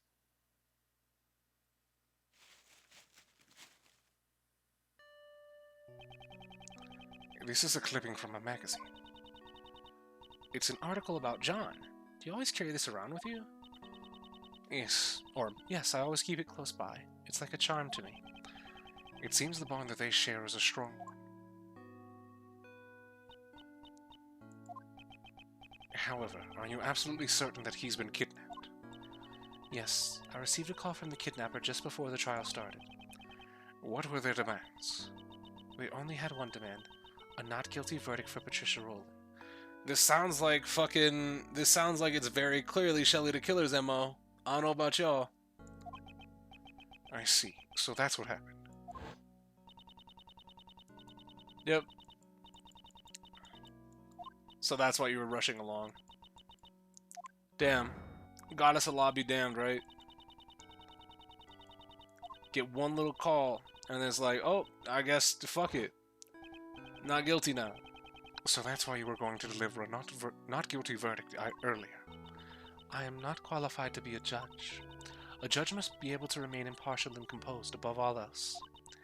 And yet, despite this, the trial just now, I was about to hand down a verdict that was led solely by my heart.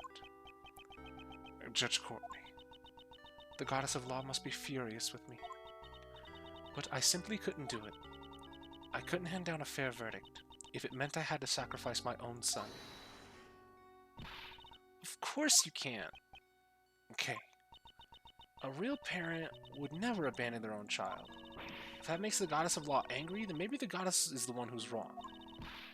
No adoptive parent is parent, blood relation is not needed. Trucy is the daughter of Phoenix Wright. Of course. But what Starsman said is that she is a MILF, right? By definition, that's not her kid. Ray and Franzese are just waiting in the courtroom for her to come back. No, they're deliberating in the fucking defendant lobbies. The goddess is guilty. Guilty! Isn't that right, Mr. Edgeworth? Indeed. To declare a goddess guilty. We're responsible for upholding the law, but at the same time we are only human. Nobody would hand down a verdict that would sacrifice their own child. Thank you very much, Miss Faraday, Prosecutor Edgeworth. However, I cannot simply run away from the courtroom. Judge Courtney, so this is where you've been. It appears it's time. Miss Courtney. My father, he was a prosecutor. Your father? Yes, he stood in court just like you.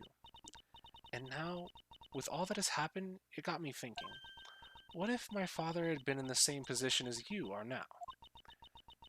If a prosecutor was being coerced into obtaining a guilty verdict, I know if my life were on the line, my father would definitely come to steal me back. Steal you back? Miss Courtney, why don't you let us take care of it? What? Are we gonna throw down with Shelley the Killer? I'm gonna go steal John back for you. As the second Yatagarasu, I, Kay Faraday, give you my word. So the great thief Yatagarasu plans to steal the truth, huh? What say you, Judge Courtney? Will you place your trust in our young great thief? Prosecutor Edgeworth. And if it's all right with you, I wish to help as well. Thank you very much. I know that it's really not my place to ask this of you, but please, do whatever you can. Please save John. You got it. Just leave everything to us.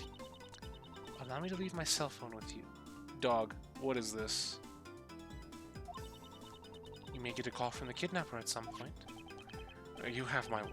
I will ensure the safe return of your phone along with your son.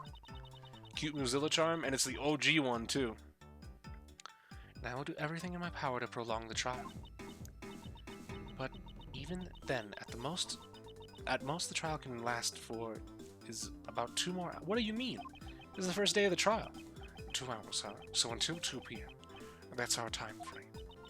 I must return to the court. Miss Faraday, Prosecutor Edgeworth, I shall leave the rest to you.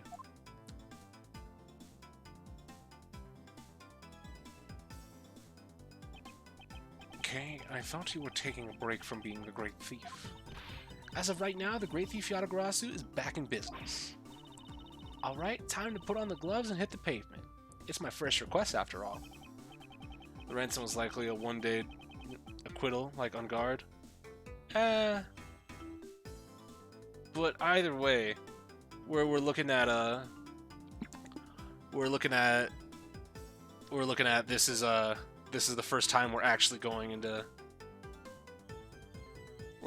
court, because it's not like she said that the not guilty verdict had to be met within 1 day. It was, oh, you just have to give a not guilty verdict.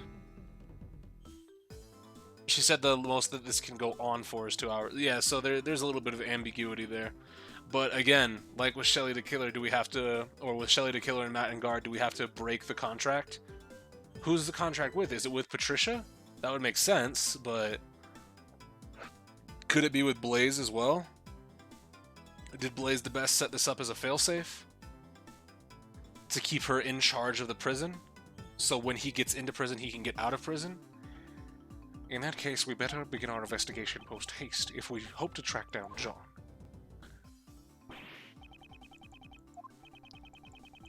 Yeah.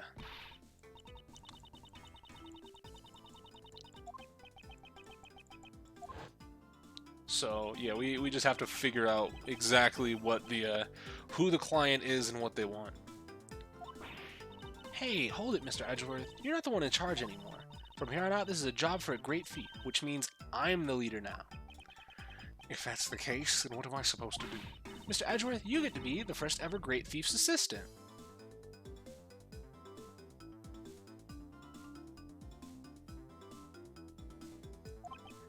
So, I'm a thief's assistant now. Alright, let's get going. The Great Thief Yatagarasu takes flight once again. She's so happy. April 6, 12:10 p.m. outside Grand Tower Plaza.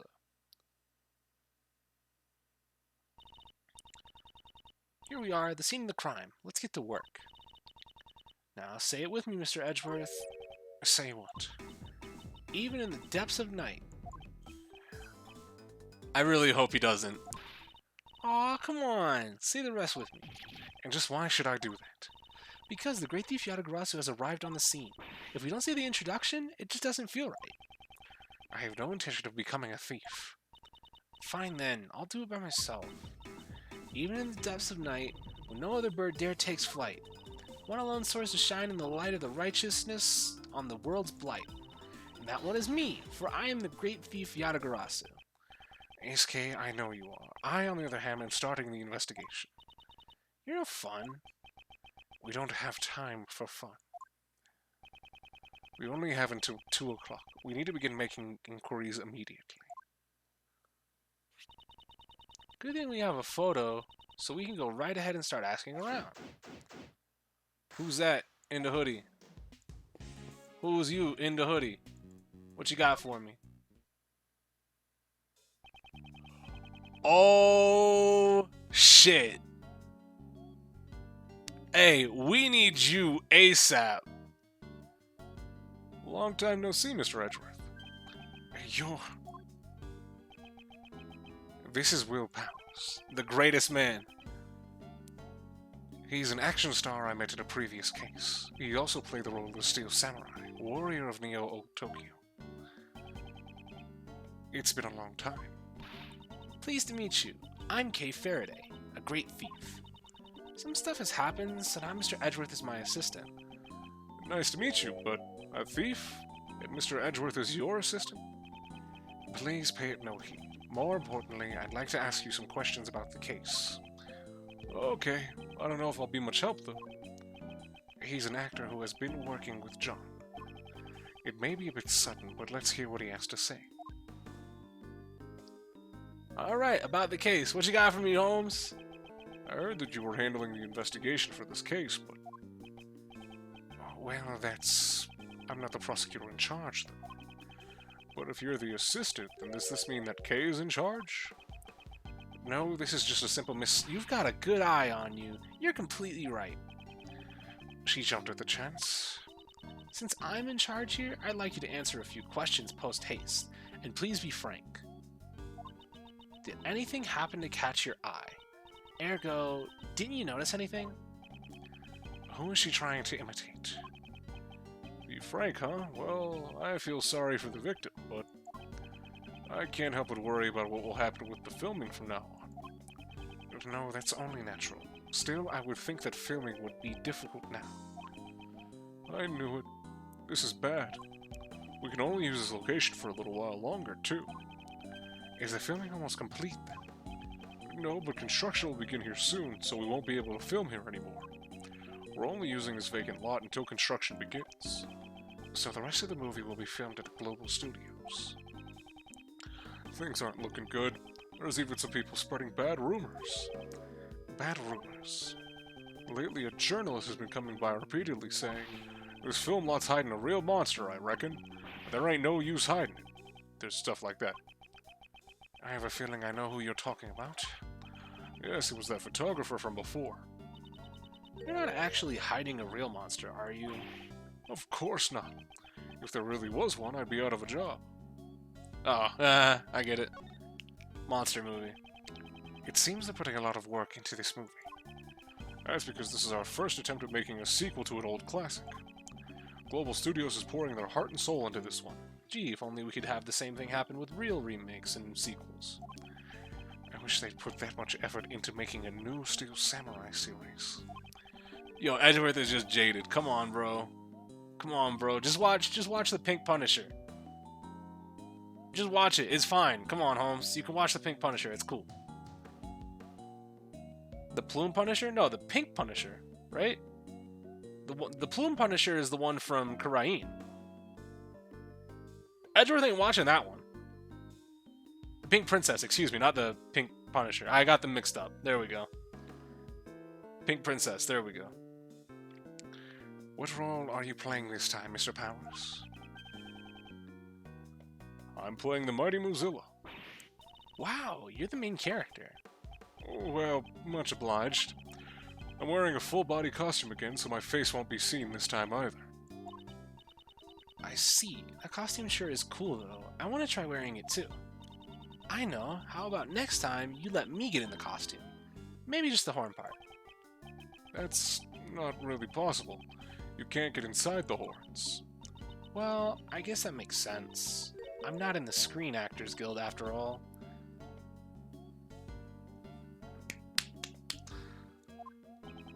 I don't think that's what he means. Good attempt, Kay. I would like to ask you some questions about John. About John? I heard about it from the girl on staff. You know, he suddenly vanished from right in front of you guys. That's just like him. Does he do that a lot? I'd say so. During filming breaks, if you even took your eyes off him for a moment, he'd be gone. Do you have any idea as to where he might have gone? I don't know, but I ran into him as he was leaving the film lot. What? Really? Where did John go? I saw him get in the trailer, but when I was checking the equipment, he was gone again. The trailer, huh?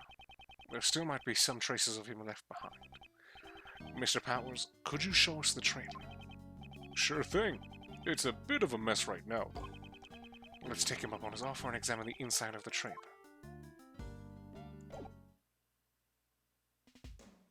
Okay, so I assume we talked to him again. Let's talk to these two. Chuckle fucks. Hey, buddy, what's wrong? Your face looks so serious. Have you picked up any passengers here today? Oh, I sure did, but it was only one group. What did they look like? It was a pair of men. They were both wearing black. Did you happen to see a small boy with them? Here's a picture of him. Nope, it was just the two guys. I understand. Thank you for your cooperation. I was hoping he would have some more information for us, but I guess not. Two men. Oh, well, I mean, we have some stuff. We have some logic. Alright, and you, what you got? Thank you for your hard work, Prosecutor Edgeworth. I'm not a prosecutor at the moment, but I'll keep quiet about that.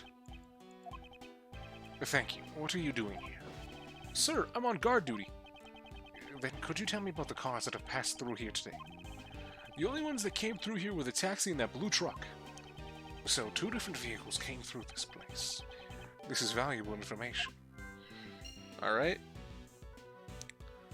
So, let's scoot around him and go look at this blue truck. Hey, John! Guess he's not here. This basket looked pretty suspicious to me, but it certainly does. Huh? What's wrong, Mr. Edgeworth? Why are you touching the truck? The truck's body is cold to the touch. It seems to have been parked here for some time. You can figure all that out just by touching it? Well, if it was warm, it would mean the engine's running. Considering the length of time it's been parked here, the driver must not be nearby. I suppose we won't be able to ask them any questions until they return. Blue truck data jotted down in the organizer. Alright. Anything else? We don't have any security cameras out here. That kind of sucks. But, blue truck suit. Fuck off. God damn it. It is so hard to navigate. About John's seat. Ah, it's over there, where that backpack is sitting. Something is sticking out of the bag. This is a tape. Huh? It's a tape for filming. Why does John have one? Did he film something? This might be a clue. Is there any way to check its contents? We have a monitor to look over the footage that was filmed. We can use that. Now then, let's see what's on that tape.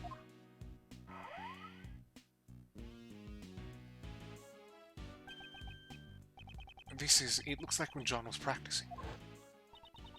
Okay, so the footprints were made before the body was there, right? Interesting. The monster's footprints can be seen as well, so this must have been recorded last night. He does that sometimes. When he's not happy with his performance, he'll sneak onto the set to practice by himself. Wow, he really is hardworking. He sure is. Although he's young, he's a real pro. He never rests until he's satisfied. Then again, I can't say that I approve him using the equipment without asking. John is able to operate the equipment all by himself. More or less if it's just basic filming. Huh? What's wrong? Why isn't John on the screen anymore? I think he ran off somewhere just a few seconds before this. Did he go somewhere while the camera was still recording? And the tape ends here. It looks like this was all that was recorded. No one else on camera except for John. Alright, John's practice video. Monster footprint can be seen. Footprint can be seen, excuse me. Alright, so can we go look at the trailer now, or what exactly? Pieces of film equipment have been placed here. Are you filming today? No, we had to stop filming for today. Since the box had disappeared. A box? What is he talking about? Yeah, there was some equipment in that box. I take my eyes off it for a few seconds, and look what happens. So there's a thief among us. Exactly what was stolen. Nothing much, actually. Just the box is missing. Alright. Just the box, huh? Interesting. Why would someone steal a box? Personally, I would have taken the stuff inside. They probably wanted the box more than whatever was inside it. Did they plan to put something inside the box? Alright. Jesus, fuck. We just wasted a little over 20 minutes? My god. I wonder how Miss Courtney and the others are holding up. How long will they be able to prolong the trial? We gotta hurry and find John. Indeed. Oh, heck nah. That ain't how it's done. Oh, fuck. Not both of them at once. You ain't gonna catch a scoop like that. Sorry, Chief. What am I always telling you? We're beasts, scoop-eating animals. It's a scooper star. No story, no glory. You gotta get fired up. Yes, sir, as expected of my mentor. They are here. It's those two noisy reporters. Hey, they came here too. Come on, Mr. Edgeworth. Let's go talk to them. Good grief, if we must. What do y'all got? I don't want to talk to a lot of. Let's talk to the one we haven't seen in a minute. If it ain't Mr. Edgeworth, so we meet again. Miss Swift, why are you here? Yeah. It's an all-star case. We got Penny Nichols, we've got fucking assumably we're going to be seeing Frank again, right? Because he's related to the case at hand, the case that's on trial. So maybe we got Will Powers, we've got Lotta Hart, we've got a cameo that we didn't see for Phoenix. So who else? Who else do we got? Shelly the Killer. Who else we got? For some reason, my questioning was stopped all of a sudden. Lang, yeah, we got Shilong Lang. It's an all-star cast in this case. Hold on. After a while, they just let me out and told me I could go home scot-free. It must be some kind of message saying I needed to keep on doing my best out there, I reckon. Well, they did give me a pretty stern warning not to reveal anything about the case. And Regina, yeah, we got Regina. And that's it from people from previous games, right? Excluding like main characters, right? Characters that we've only seen like approximately like once. Which is why I'm a little bit nervous well, not nervous, but a little bit cautious to put Lang on that list, but he's from a previous game. Simon, however, is not from a previous game. Neither is Nicole, but we got a lot of names. Blackquill? No, not Simon Blackquill, Simon Keys. God, could you imagine the character showing up here before he shows up in Dual Destinies? That would suck. In the official statement released to the public about the assassination attempt, Miss Swift was not involved. That must have been the reason why they let her go. But Mr. Edgeworth, attempting to silence Nicole like this is like trying to plug a leaky dam with your bare hands. She was quick to say something so harsh. I quickly put together the full details of everything I knew about the case, sprinkled in some of my own dramatizations, and brought the article into a publisher. But for some reason, I haven't gotten any replies yet. Were they pressured to keep quiet, or were her dramatizations simply too much? Both are probable, so I'm not sure which is true. Little column A, little column B. Alright, collecting information. What you got?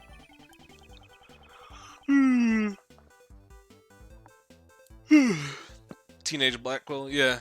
We get to see him and little baby Athena. What information were you trying to collect here at Grand Tower? Mr. Edgeworth, you still don't get it, do you?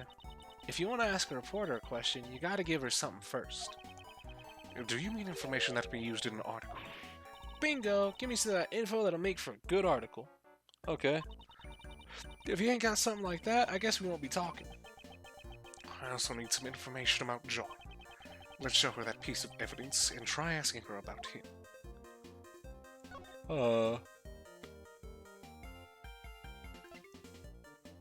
Yeah. Do you know about this child? Have you seen this child? Miss Swift, I'm sorry, but about this photo. You ain't gotta say it. I know exactly what's going on. What do you mean? You're searching for him, ain't you? That boy. What? Things are still pretty tough for you, I see. Miles Edgeworth, man of crime. Wherever he goes, dead bodies are sure to follow. Or something like that. That's a terrible reputation to have.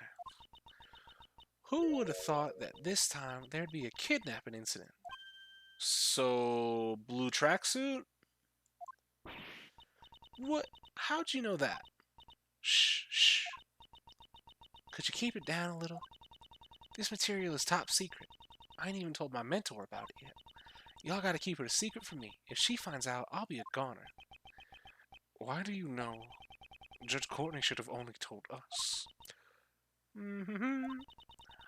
I ain't telling that to anyone, not even you, Mr. Prosecutor. It seems the reporter still hasn't learned her lesson. You can give me the stink eye all you want. I still ain't telling. Alright. So, can we even get this? Do you know something about it? Truth is, I done saw it myself. A boy being taken away by a couple of men in black. No. The men in black got into the taxi and they didn't have John with them. No. What? Where'd they go? That I don't know. They were too far away, so I lost sight of them. Darn it. But at least we know what the criminals look like. Yes, a pair of men in black. Alright. Is logic time, it smells like. Alright, we actually have a lot. Jesus Christ, I didn't think we had that much. 2 men. Men in black. Will Smith. Boosh! We've now collected some testimony regarding the culprits. Miss Swift says she saw 2 men slip away with John. Furthermore, the taxi driver says he picked up 2 men in his taxi. They must be the same guys. It seems likely. However, there is still a problem. According to the taxi driver, the 2 men were alone. John wasn't with them. Where? Do they have a fucking box with them? Dickhead. Yeah, you're right. That is a problem. John wasn't with them. Roddy Rich. Boom! What if the kidnappers stole the box? Ah, you mean they... Exactly. They took it in order to carry John inside it. John's a tiny kid after all. Then the reason the taxi driver didn't see John was because... It's likely he was put in the trunk as the kidnappers' luggage. But why did they need to go through all the trouble of hiding him? At first, the kidnappers must have intended to abduct him without being seen. However, they didn't anticipate all the policemen in the plaza. Ah, I see. If they tried to just walk away with him, they would have been spotted. Just the mere presence of policemen would have been a sizable threat. I get it. In that case, we gotta ask the taxi driver. Playing the Romancing Saga 3 in the background, I've made a horrible mistake. Uh-oh. You've romanced all 3 of them. Did the 2 men you told us about earlier have any luggage with them? Yeah, they stuffed a huge box in the trunk. Then that's that. Those guys must be the kidnappers. Do you remember where you took those 2 men? Sounds to me like something serious has gone down here. If you'd like, I could take you to the same place I took them. Let's do it, Mr. Edgeworth. Yes, thank you for your help. No problemo. Just leave it to me. Investigation complete. Hey! I forgot this boss was here. I'm about to get my ass blasted like a potato. People blast potatoes? Never heard of that one. April 6, 2:57 p.m. Question marks. That taxi drove way too fast. I don't feel too good. Mr. Edgeworth, are you alright? Your face is really pale. I'm fine. The driver said they came in his house's garage. This must be where those 2 men brought the box. Ah, Mr. Edgeworth, look at that nameplate on the door. Nameplate? What? Blazed...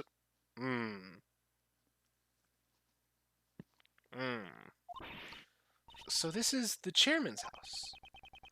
Does that mean the one who kidnapped John was Blaze the Best? Blaze should have already been arrested, though. Yeah, so if it's the family house and Daddy ain't home... The garage door is unlocked. You really do have a good eye for this sort of thing.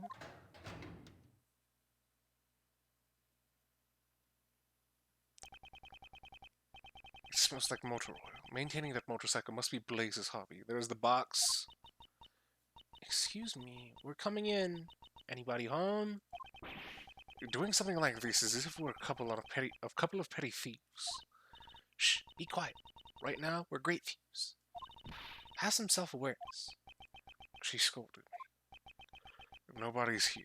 For now, it looks like we can get through this without being arrested. This isn't the time to be relieved. Now the real deal begins. Let's go look for treasure. We are looking for John, not treasure. Box. This large box, this must be it. This is probably the box that Mr. Powers said had been stolen. So John was stashed in this box and then transported all the way here. Please don't talk about people as if they are objects. However, if that's the case, then there is also a possibility that John is still somewhere in this garage. Okay, let's go look for him. Our honor as a great thief and her assistant depend on it. Good grief. I can't believe niggas was actually stealing fucking Jotaro's shtick. That's crazy. You got a pair of gloves on the ground. I found something good. Dog, there's no way he was that edgy. Death on the fingerprints of your motorcycle gloves? Nah. Oh, mechanic gloves, excuse me? That's just... Nah. Blaze the best deserved to be in jail. Fucking edgelord. You wear them during your vehicle maintenance, or when you're working with machinery. We only see one glove. Yeah, if this one says death and the other one says, like, life, then that's stupid. They look really stained with motor oil. However, they are also horribly stained with dirt. Could the gloves have gotten this dirty just from maintaining the bike? I don't really like Blaze, but these gloves are pretty cool. K. Do you think we could come up with some reason to take these with us? When you say it like that, it makes it hard for me to take them as evidence. Gotta sleep for work in the mornings, so y'all have a good rest of the stream. I don't know how much farther we're going. Depending on what's next, I might be calling it here. Cause if we pull up on fucking Sebastian, this just might be the cliffhanger I want to save for tomorrow, right?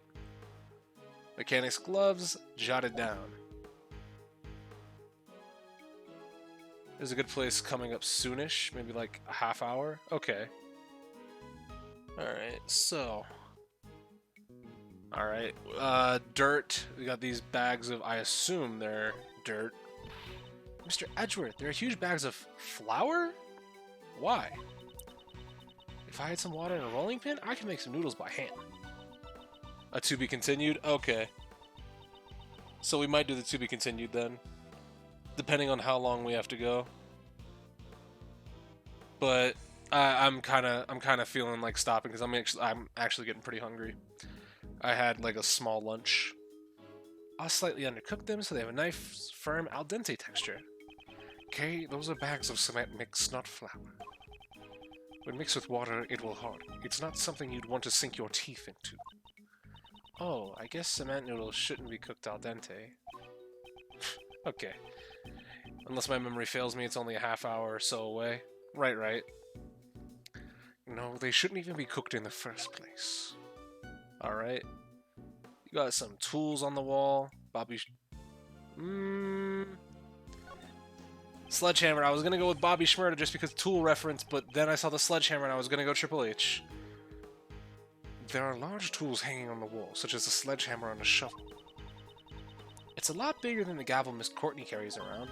If I ever become a judge, I want my gavel to be this big. Swinging such a huge gavel in court would be intolerable. Please don't. Then I'll just swing the shovel that's beneath it instead. That has no business being swung in court or elsewhere. Please don't. Who's there? There's someone inside.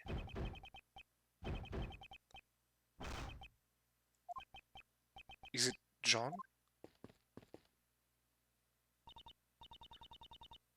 John, we're coming to save you. Eh? This is... Man, what?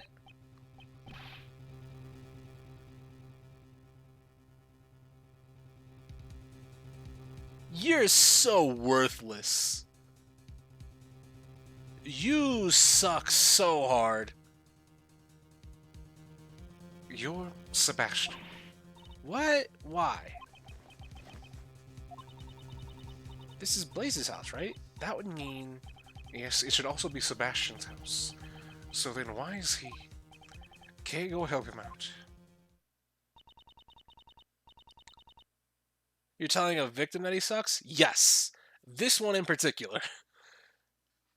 If it has to do with ropes, just leave it to Kay. I don't like that sentence. Here we go. A little pull over here and a quick tug over there. Don't like that sentence even more. Are you alright, Sebastian? He's gonna cry. He's gonna... Look at him. You're telling me this guy doesn't suck? You're telling me this one doesn't suck? I hate this guy. I don't feel bad for him. He's stupid. He looks a little worse for wear. Why were you tied up at a place like this?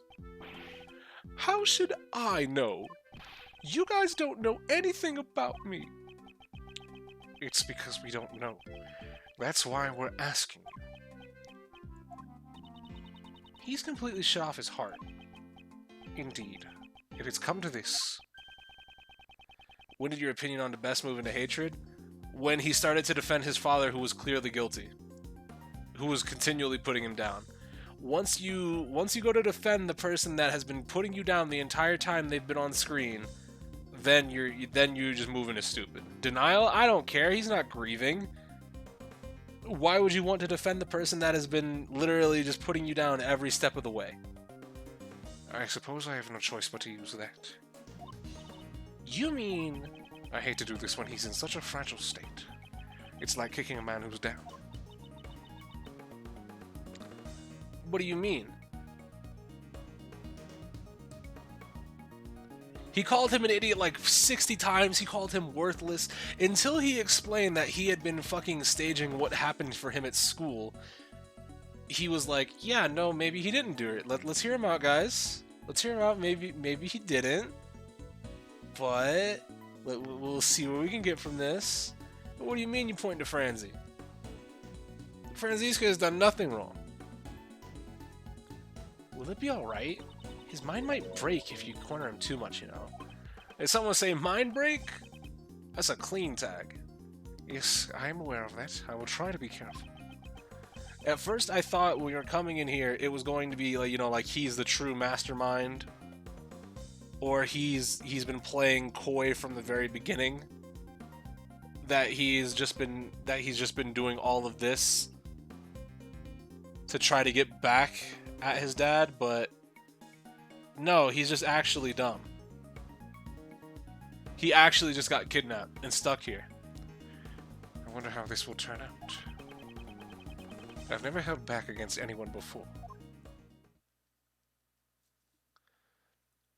Tap, tap. Chess time. Yeah. After running out of the meeting room this morning, why would he be here of all places? Well, I mean, you guys, you don't know how I feel, so how about you tell us? Why do you have 5 pieces? What the fuck?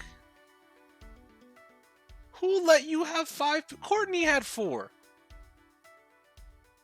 Why do you have 5? He's gone through a lot of shock. He must be on the verge of an emotional meltdown. It can't be helped. At times like this, I must quietly listen to what he has to say. No one tells me anything. I'm always the only one being left out like an idiot. Got news for you, homie. You're a fucking moron. I should try to answer his questions as best as I can. Considering how fragile he is, I won't have much time to spare. I'll need to ask about his true feelings and try to calm him down post-haste. Logic chess. Begin. You're a failure as a person. I need to see it. From what I've seen these past few days, you have absolutely no redeeming qualities. Perhaps you should try starting over again, as a human being. Calm down, I'm not finished.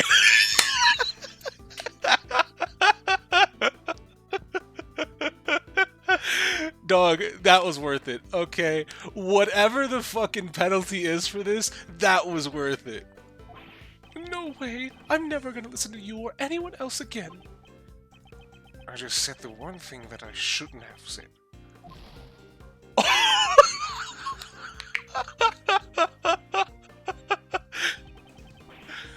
Jesus fuck. That was worth it. I don't care. I do not care. That was worth it. Oh, that's what happens when you run out of time. Holy shit. I thought I was about to game over. Oh, fuck. That was worth. I don't care. Are we counting that as damage? You can count it as damage. That was intentional. Jesus fuck. That was great. Oh, you should start over as a human being. Stop talking to me. Wait, I'm not done. Confound it.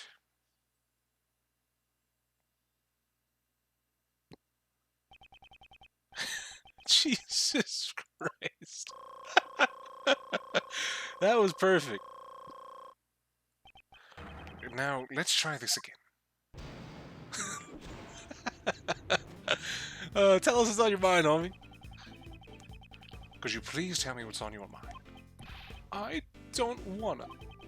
It's not like you listen to me anyway. Wait and see.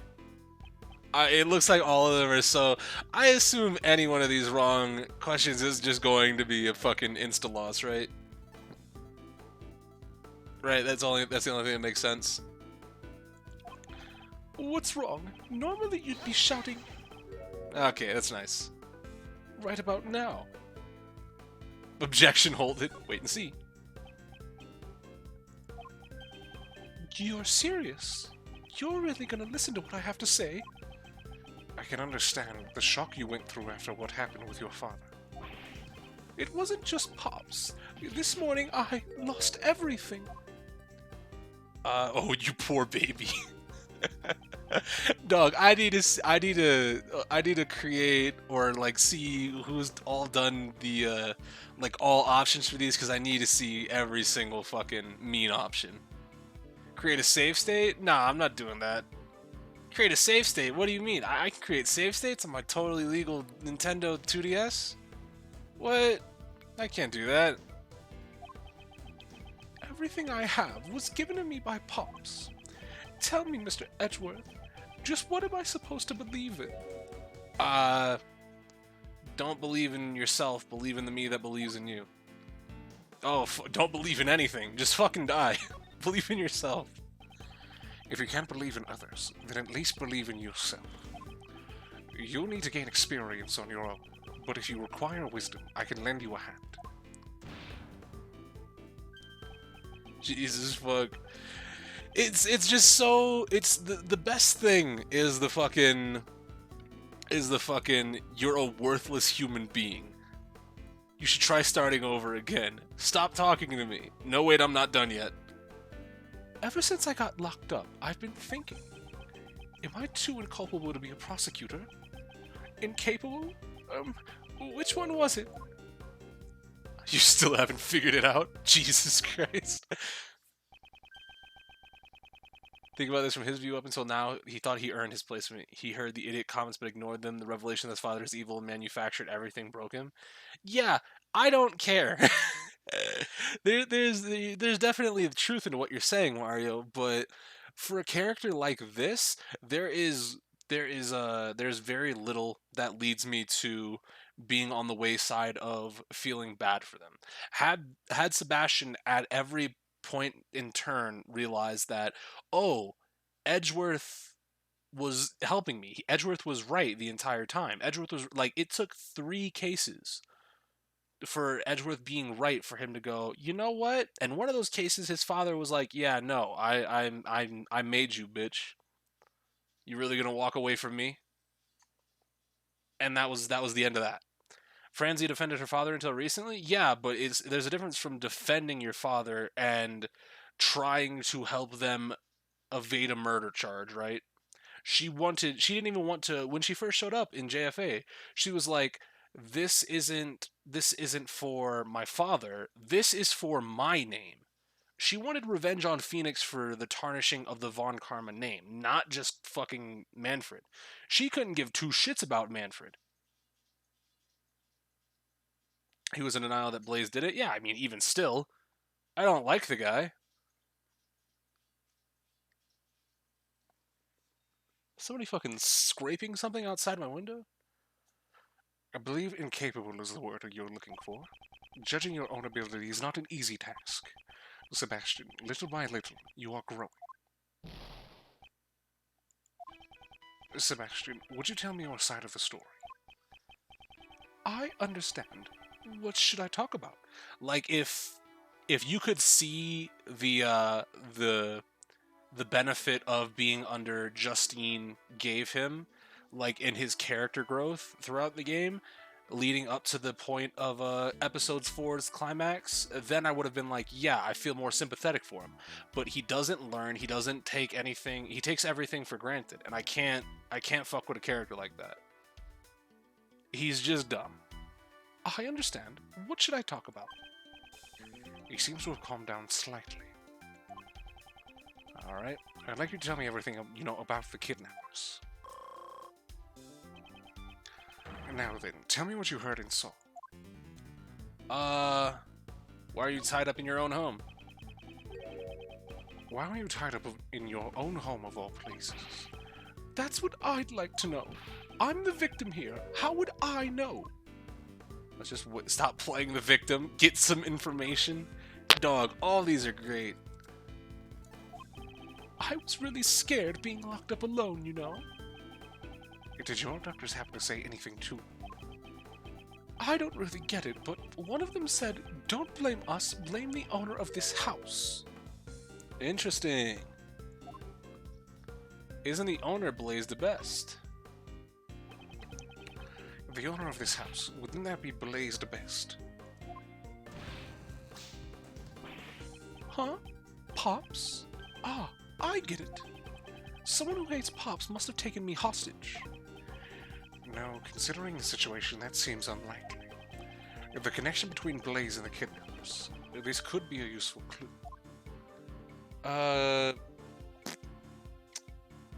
Who kidnapped you? Do you have any idea who the kidnapper could be? Of course I don't. If I didn't, I wouldn't have told you already. Let me try using that clue. Blaze was behind the kidnapping. That's fucked. A kidnapper can easily use his own home to hold someone captive. Sebastian, you were kidnapped by your own father. Yep. What? It can't be.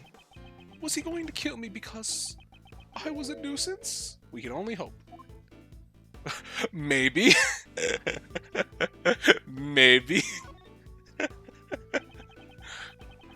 Would there be any reason for him to take your life? If his son was found dead in his own garage, Blaze would be suspected immediately. I see. Then why was I kidnapped?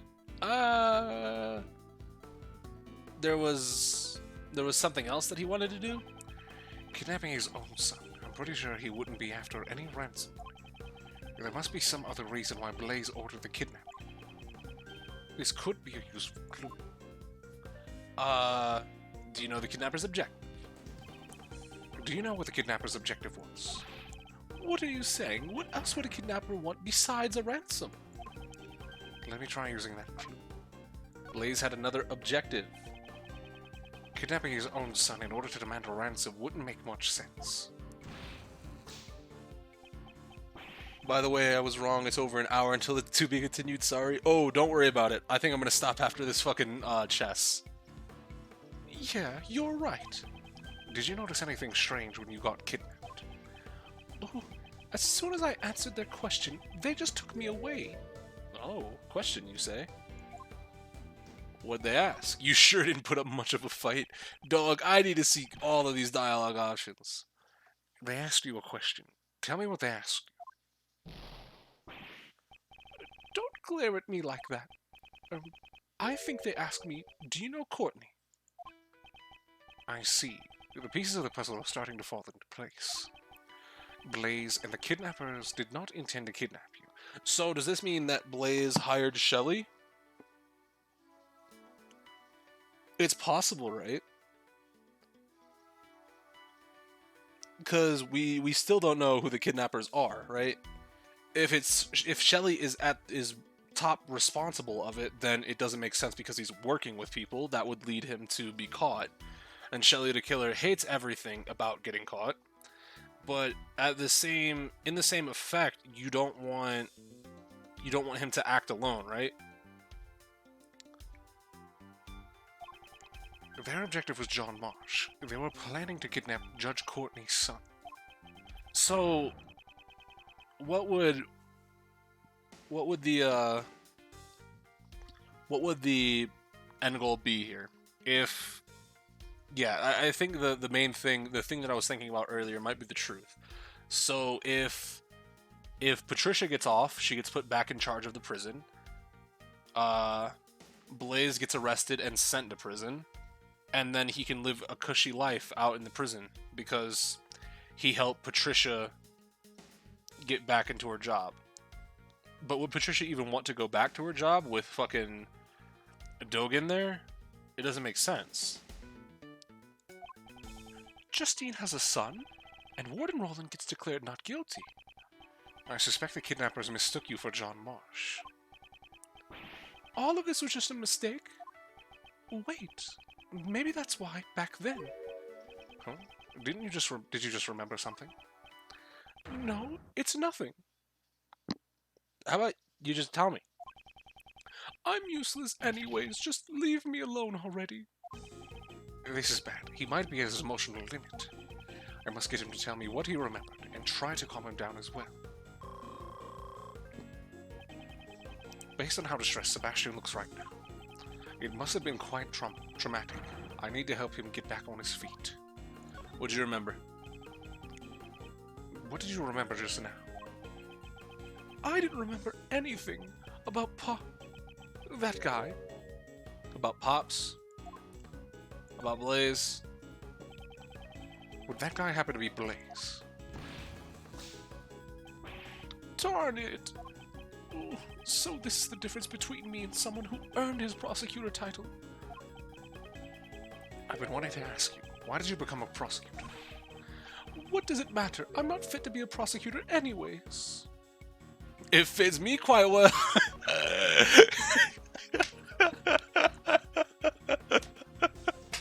Dog, some of these options are great. Say something. You must have some reason for choosing this path, right? No, it's not like that. It wasn't anything special. You suck, but me? I'm fucking great. I became a prosecutor for a really insignificant reason. I knew it is great. It was just a personal reason. Just like you. Just like you, I too became a prosecutor for a personal reason. Huh? Is that true? But you're a really successful prosecutor.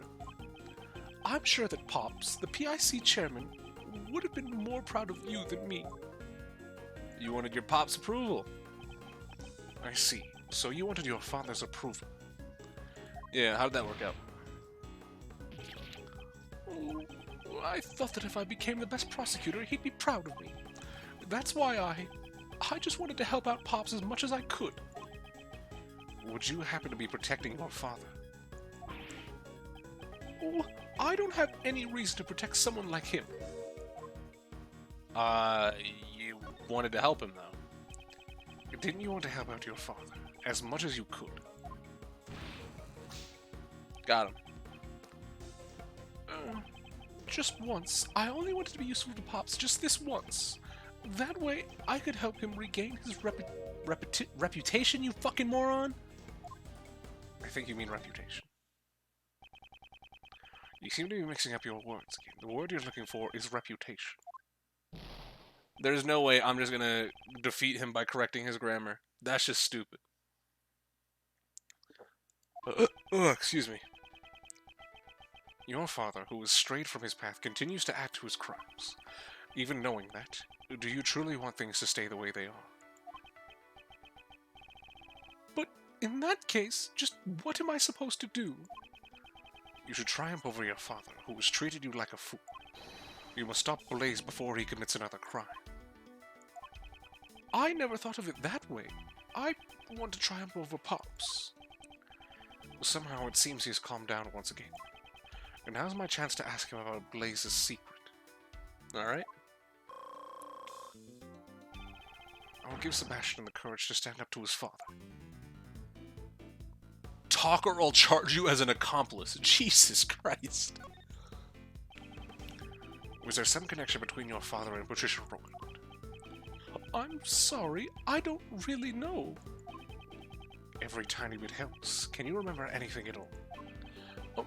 I think sometimes they would interact with each other during work, but... Was there anything else? But, is there something else on your mind? Apparently Pops is the one who recommended Roland to be the warden. Of course. Oh, was there a reason for Blaze to recommend her? Probably because, unlike me, Pop actually cares about her. I guess nobody likes you at all. These are great. I love these. Well, Pops has known her since he first became Chief Prosecutor, after all.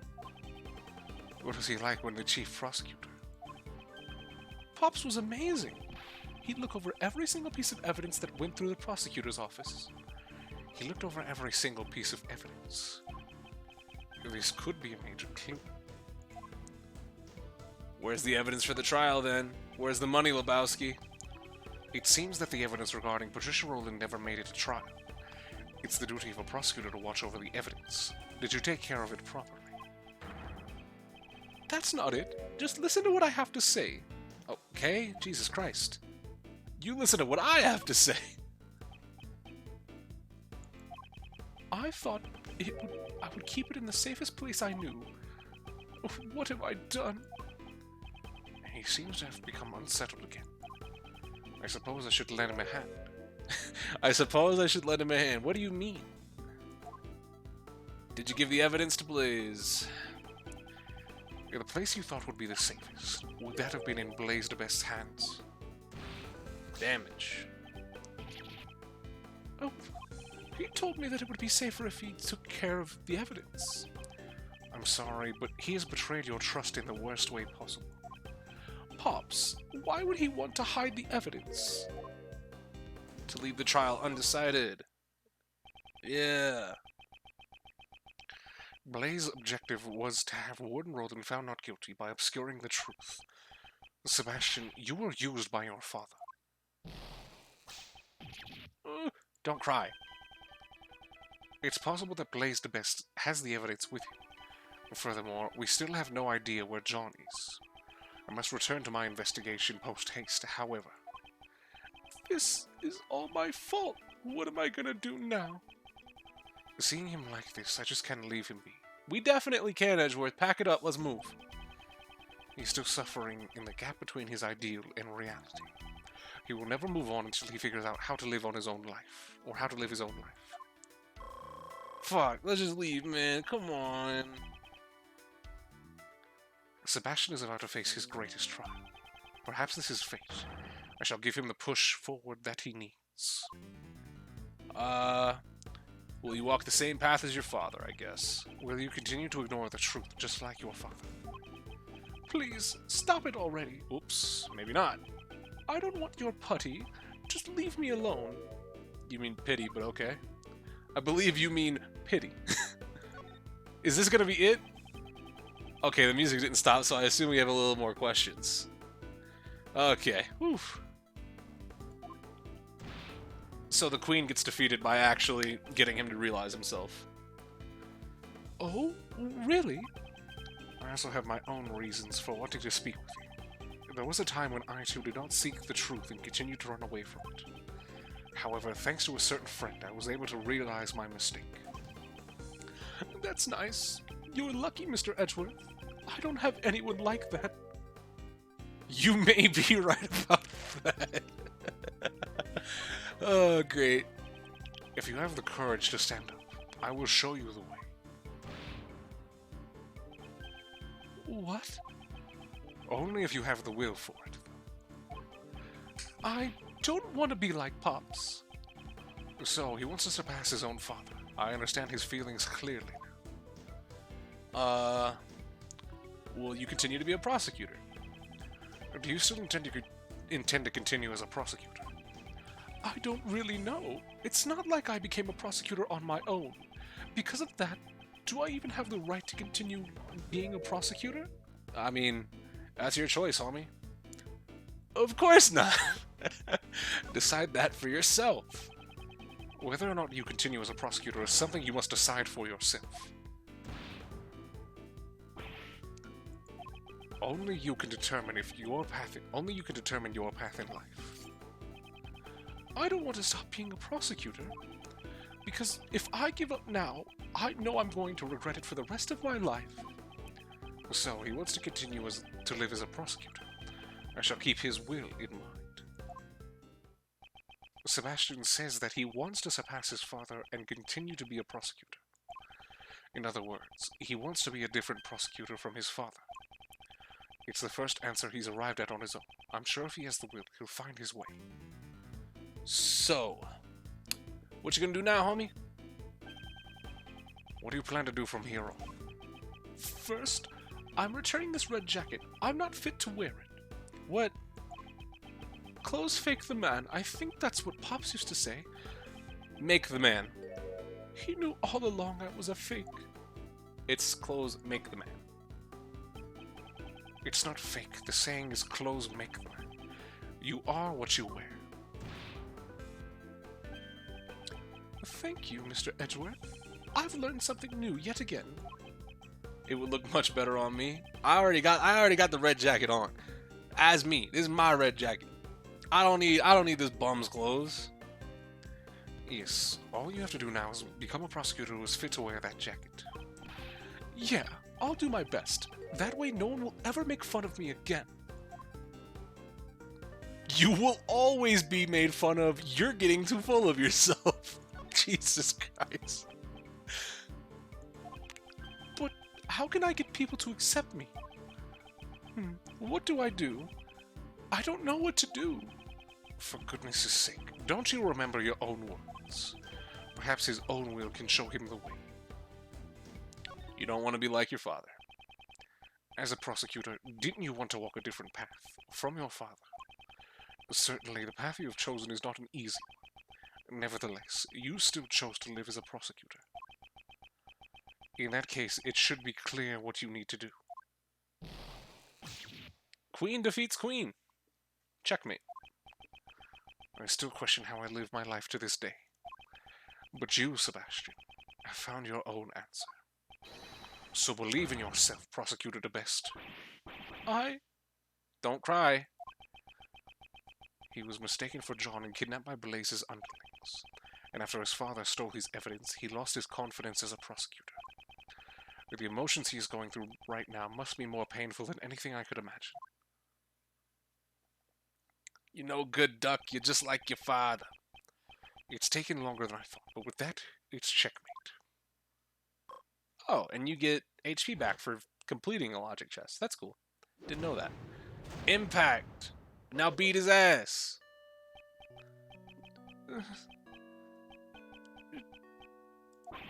Darn it!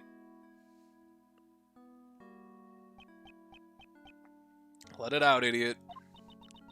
He dashed out of here at full speed. It seems if there's one thing he's the best at, it's running. What? How did we just get back here? What the fuck? Outside Grand Tower, Tower Plaza. However, this is, I think, a good stopping point for today. Today is where I'm gonna, or here's where I'm gonna call it. We will continue this moving into tomorrow. But until then, I'd like to thank you all very much for coming out. Thank you to Vassar and Starsman for giving me jump scares throughout the night with re-upping their subs. Thank you for sticking with the family brothers. But with that, I will catch the rest of you guys tomorrow, hopefully at the regular appointed time. Hopefully I don't happen to run a little bit late. But I'll see you tomorrow, neither the less. Neither the less, anyway, nevertheless, either way, whatever the word may be. I'll see you tomorrow, dickheads. Take it easy, though. Peace.